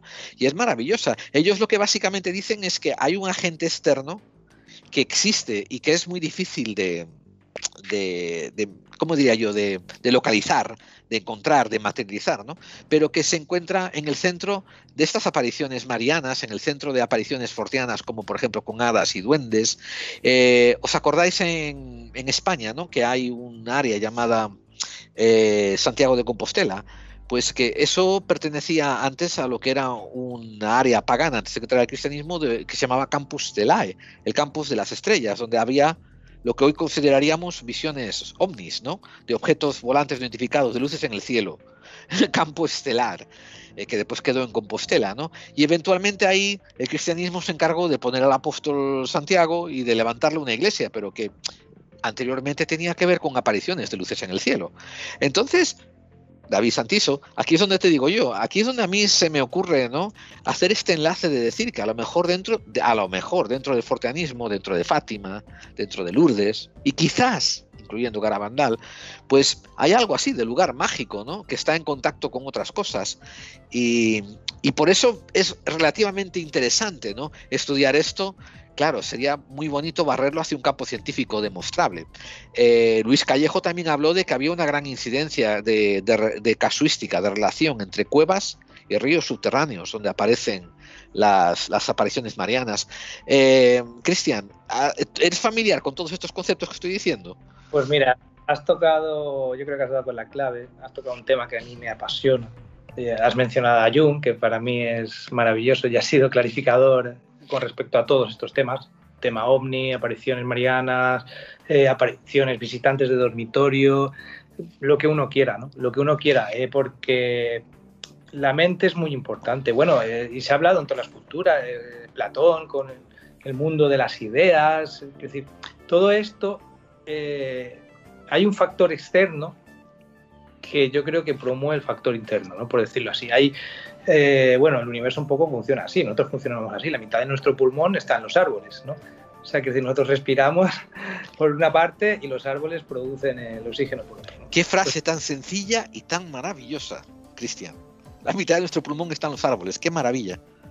Bueno, es un símil, ¿no?, con el mundo del misterio que está dentro y fuera de nosotros a la vez. No nos creemos, como tenemos piernas, andamos y nos creemos que somos seres independientes del universo, del mundo, del planeta y de todo lo que está sucediendo.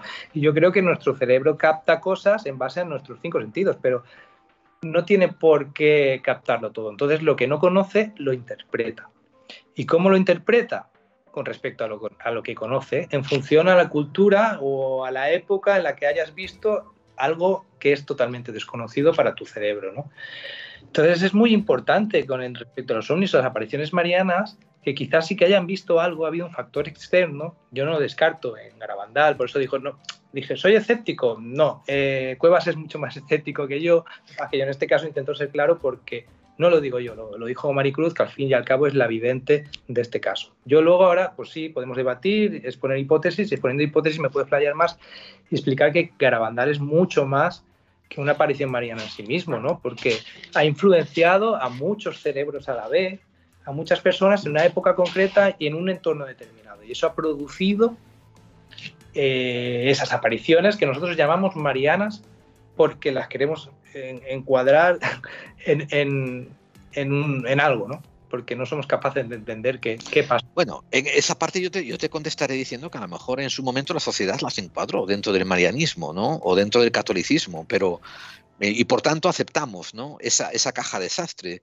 Pero como dices tú, hay más aristas, ¿verdad? Hay muchas más aristas, hayan pasado muchas más cosas, hay testigos que han tenido experiencias personales más allá de lo que les ha pasado a las niñas. Entonces, claro, esa influencia externa, aunque sea derivada no de un fraude, sino de cierta manipulación, porque siempre la hay en todo. O sea, nos lo vemos en medios políticos, en periódicos públicos, que como de un mismo hecho unos cuentan una cosa y otros derivan hacia otro punto de vista, ¿no? El mundo está polarizado.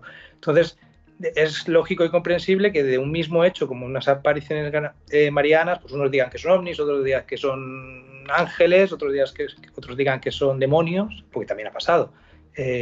Ahora mismo sale un niño que ve a la Virgen, pero sale hablando en latín y andando hacia atrás, y a lo mejor le dicen, estás endemoniado.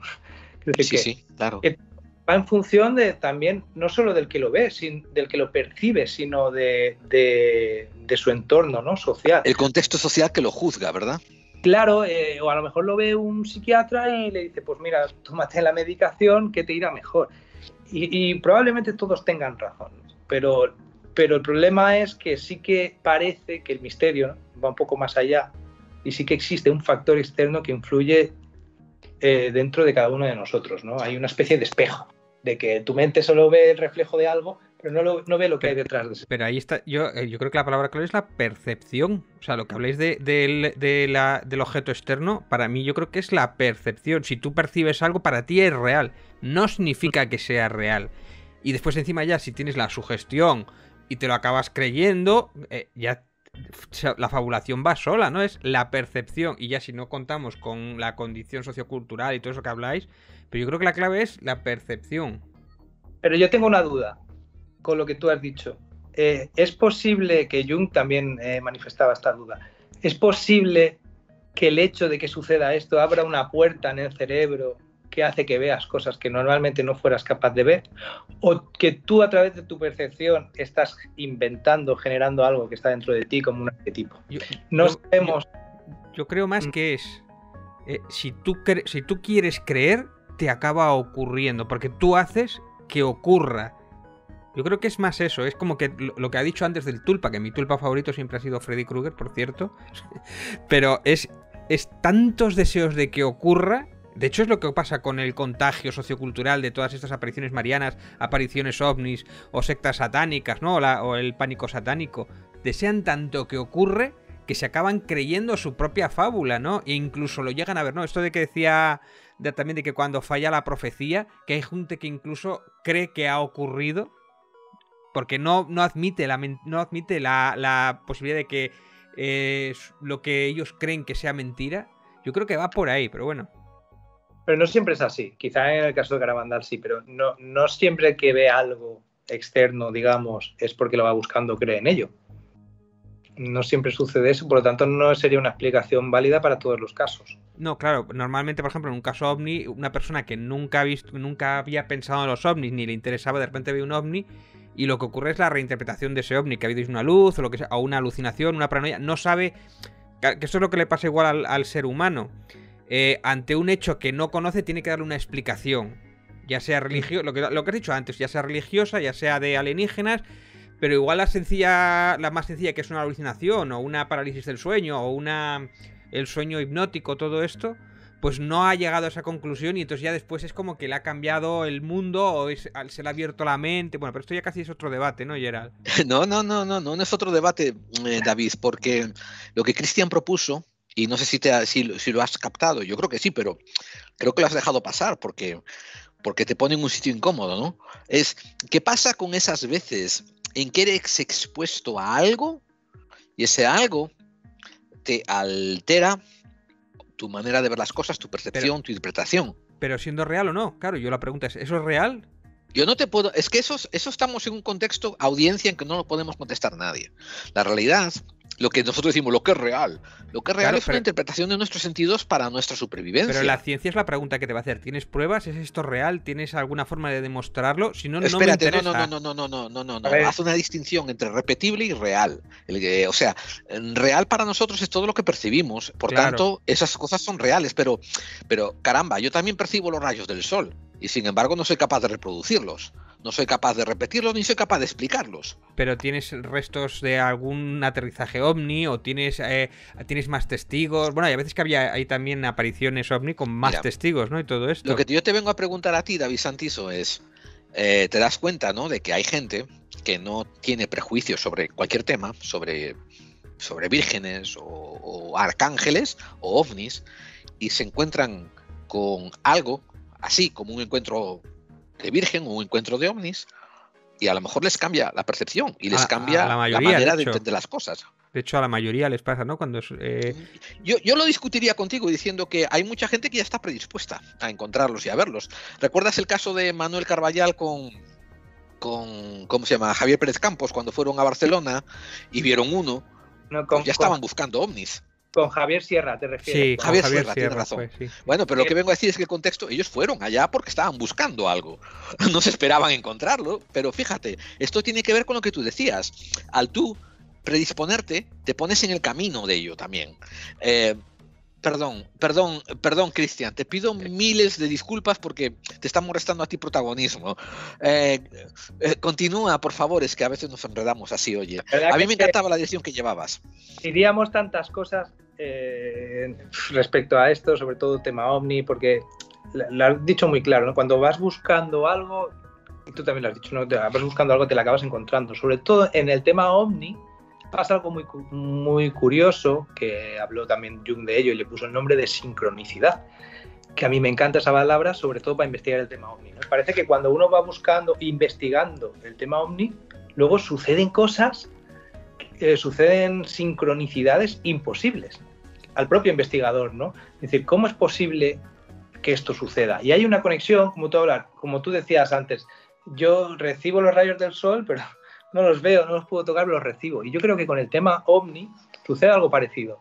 Aunque lo que veamos seguramente no tenga, o aunque tú te encuentres con un Omni o los testigos que han visto Omni, seguramente, pienso yo, esto es teoría mía, no tenga nada que ver con lo que es el tema Omni, hay una percepción detrás de eso equivalente a los rayos del sol que están ahí, que el cerebro o tu yo lo percibe y hay una especie de interconexión, ¿no? Que yo creo que esa es la verdadera comunicación, la verdadera conexión con el tema Omni. Esa intercomunicación, esas sincronicidades que le suceden a uno cuando está investigando estos casos. Y no tanto lo que ve cuando aterriza un platillo volante o ve una luz en el cielo o los típicos casos de abducción, que yo siempre pienso que eso es producido por la propia mente o por, como decía antes, lo que somos capaces de interpretar en esta época. Quizá a lo mejor el tema hace 200 años pues lo interpretaban de otra forma totalmente distinta, pero parece que es algo que sucede y que siempre ha estado ahí, que ahora le ponemos nombre de Omni, o nombre de ángel, o nombre de virgen. De hecho, Cristian, confírmame si eso, el que ha sido normalmente testigo de un caso Omni suele repetir, suele tener varios casos después. Sí, en la mayoría de los casos me atrevería a decir, no sé poner cifras porque sería inventarme, un 70% me lo estoy inventando, ¿no? Pero sí, la mayoría de testigos a los que yo he entrevistado no solo han visto un Omni, en el caso de Omni, han visto más, incluso estoy hablando a lo mejor de radaristas o de militares que se la han encontrado fortuitamente en su trabajo, ¿no? No solo la han visto una vez, la han visto luego a lo mejor en su vida personal, la han visto en más ocasiones, lo cual me parece curioso. No estoy hablando solo del típico hombre del campo que se le ha parecido un ovni, que a ese también, que normalmente no solo tema ovni, está muy vinculado al tema de visitantes de dormitorio y este tipo también de apariciones, por lo que ya he analizado, o al menos a mí me ha parecido así, me ha coincidido así, perdón. Mira, yo el caso de visitantes de dormitorio es que yo he sufrido varias veces parálisis del sueño, pero yo sé reinterpretar la parálisis del sueño, sé lo que es, pero hay personas que incluso parálisis del sueño que sean incluso más vívidos pueden interpretarlo mal y les crea un conflicto, les crea pues esa idea de que están siendo abducidos literalmente. Y eso les provoca un trastorno porque no saben explicar el fenómeno y es terrible porque es un momento duro. Mira, déjame ponerte un ejemplo en este caso. Investigué en Guadalajara un caso de un hombre que cuando era joven tuvo un encuentro de los que estamos hablando que se podía considerar de visitante de dormitorio o onírico, o no te sé decir, porque él no sabe decirme si estaba despierto, si estaba dormido, por todo lo que le pasó, ¿no? El caso es espectacular. Incluso se llevan a otro lugar llamado el paraje del Peñalver, allí en Guadalajara y tal, y allí pues le aparecen otros seres, bueno, espectacular.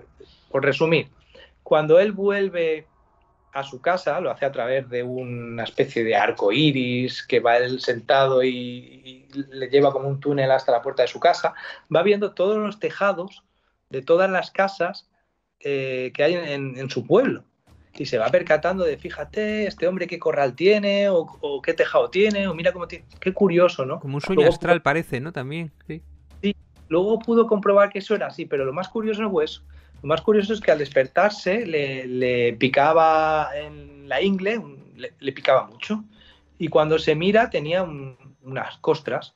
Total, que le llega una voz en la cabeza, como las mismas que le estaban llegando cuando no sabe si está dormido o despierto, ¿no? Que le dice, no te toques, no te rasques, que deja que se caiga solo. Por la tarde eso se cae y tal.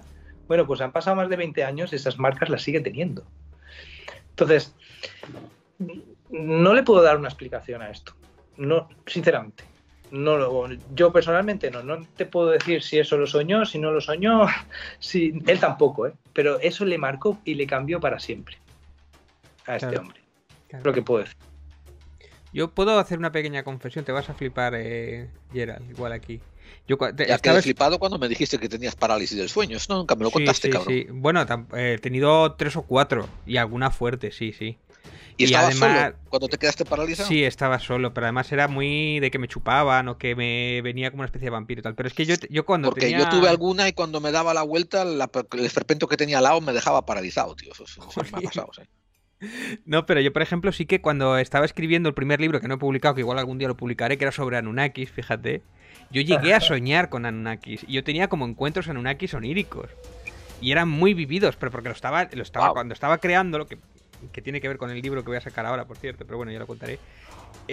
Eran muy reales en mí y estaban vivos porque yo les estaba dando vida y estaba creándolo. O sea, quiero decir, lo que pasa es que, bueno, yo logré tener hasta cierto límite la cordura. Quiero decir, yo sabía lo que estaba imaginando, pero disfrutaba de esas experiencias, ¿eh?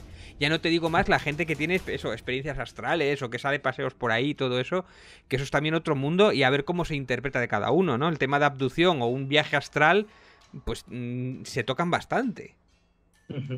Bueno, Cristian, resumiendo, ¿no? Le aconsejo a todo el mundo que lea el artículo que tú y David Cuevas habéis publicado en El Mundo sobre Garabandal y en tono ya ir cerrando, ¿verdad? Por lo que estoy interpretando acerca de tus intervenciones cuando hablas, a ti te interesa el fenómeno mariano, pero también parece que admites que es posible que haya muchas más aristas, generalmente hablando, detrás del fenómeno mariano, ¿no? Sí, por supuesto. A ver, detrás de todos los fenómenos relacionados con el misterio, incluso algunos considerados fraudes y otros no, porque yo pienso que no todo es totalmente un fraude, ni que hay algo que ha originado esto, aunque luego al final haya intereses o se manipule. Pienso que suele haber algo relacionado con la mente, algo relacionado con un fenómeno externo, interno, aún no lo sé, quiero decir, investigo precisamente para saberlo, no trato de, aunque yo crea en el misterio y que efectivamente creo que hay muchísimo más de lo que nuestros sentidos son capaces de asimilar o nuestra ciencia de hoy en día es capaz de explicar, por supuesto creo que el mundo, el universo es infinito y por lo tanto todo lo que puede suceder también lo es. No me permito fabular tanto porque lo que yo hago es investigar y para investigar hay que aplicar la lógica y la razón, la que conocemos, la que tenemos, hasta donde llegamos. Que llego hasta ahí, pues mira, pasa como en Garabandal. Claro que creo que hay Garabandales mucho más, se han pasado más cosas. Yo no estoy diciendo que sea un fraude, pero desgraciadamente yo he investigado hasta el punto de hablar con una de las videntes, me ha dicho lo que me ha dicho y la lógica y la razón me lleva a creer o a decir que esto es una fabulación, un fraude orquestado, si no por Conchita, porque al final era una niña, o por un juego que se fue de las manos, sí por ciertos intereses que se crearon alrededor.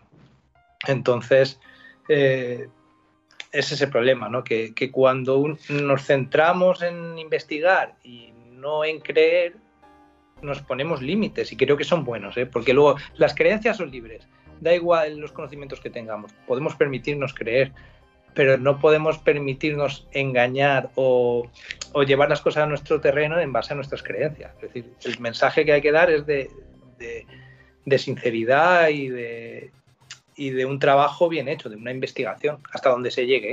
Es decir, no por eso digo que sea verdadero o falso. Yo expongo los hechos, los que expone Maricruz, y luego pues debatimos, teorizamos con la mente abierta, pero sin afirmar ni negar nada. Simplemente no basamos en los hechos. Y en estos momentos, para ti, Garabandal está quedando... O sea, ¿cómo resumes tú Garabandal para una persona crítica, ¿no? Quiero decir, bueno, te dejo el micrófono abierto. ¿Cómo resumirías tú, en plan epílogo, ¿no? La temática Garabandal para unas personas interesadas en el misterio como nosotros? Vale, lo primero es decir que el caso de Garabandal no está cerrado. Si pudiéramos hablar con Conchita o con... Pues nos facilitaría mucho más, nos daría mucha más información, tanto por lo que nos diría como por lo que no nos diría.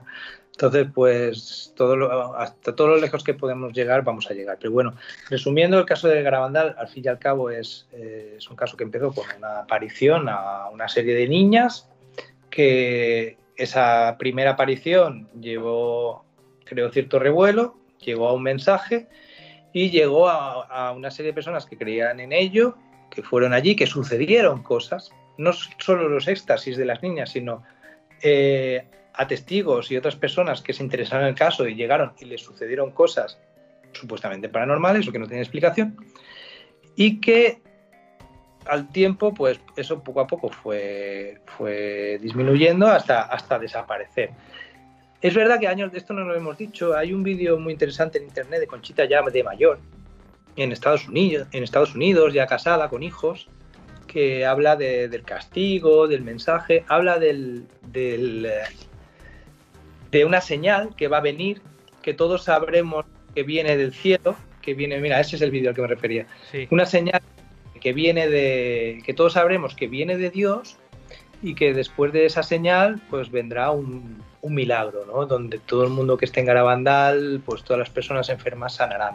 Que yo creo que es lo que pensaba el hombre este invidente que le iba a suceder, pero tras fallecer en el año 2012 o 2013, ahora mismo no me acuerdo, pues digamos que las esperanzas que todo el mundo teníamos de que pudiera suceder ese milagro en Garabandal, pues parece ser que ya no va a ocurrir. Luego está pues el problema del castigo.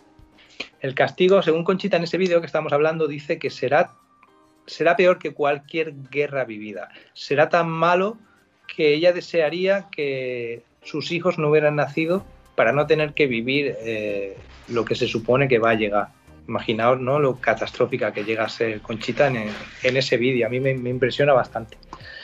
Y al fin y al cabo eso es Garabandal. Para mí Garabandal es sobre todo Conchita y un contexto psicosocial que se crea alrededor muy fuerte, ¿no?, muy potente, en una España muy profunda y de otra época. No sé, Garabandal son muchas cosas. Pues, Cristian, muchísimas gracias por el tiempo que nos has dado, por tu generosidad, por lo bien que nos has explicado las cosas. A mí, la verdad, me has ayudado muchísimo a tener las cosas mucho más claras en esta temática. Me ha encantado vuestro artículo, vuestras entrevistas con la testigo. Y bueno, agradecerte. ¿Puedes darnos un poco de vías de contacto donde la gente te puede encontrar, donde la gente te puede seguir y otras cosas que puedan escuchar tuyas o otras obras que hayas publicado? Pues a ver, bueno, quería aclarar, normalmente no lo digo, antes habéis dicho que soy periodista, no, normalmente no lo digo, yo en realidad soy policía, lo que pasa es que llevo muchos años investigando estos temas por mi cuenta, porque son mi verdadera pasión.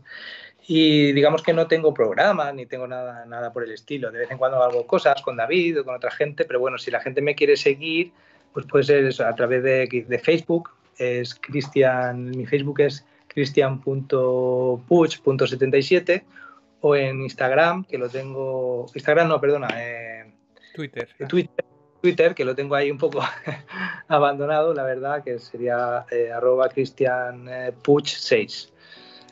Sería pues la manera que tenga la gente, sobre todo la vía de contacto, pues si quieren ponerse en contacto conmigo y contarme sus experiencias o lo que le haya podido suceder o lo que pueda investigar o pueda echar una mano también a personas que hayan vivido cosas y que tampoco nos sepan explicar, o porque muchas veces la gente se ha puesto en contacto conmigo simplemente por el hecho de poder ayudarles, ¿no?, de poder darle una explicación, por entender qué es lo que le ha pasado. Yo no soy un experto, ni mucho menos, y jamás le voy a dar una explicación de algo que nadie somos capaces de entender, pero el hecho de contarlo a alguien que esté dispuesto a creerle o a darle valor a esas palabras, pues a muchas personas pues se les ayuda también. O sea, que cualquier persona que se quiera poner en contacto conmigo, pues a través de las vías de contacto que he dicho. Espero haberla hecho bien.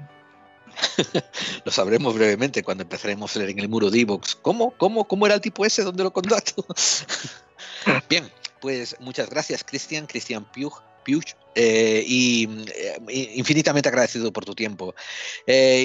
David, nos vamos a adentrar ahora a la recta final de Clave 45, ese programa que hacemos para aquellos que intuyen que las conspiraciones existen. Así que quedaros con nosotros y volvemos ya con ustedes, amigos.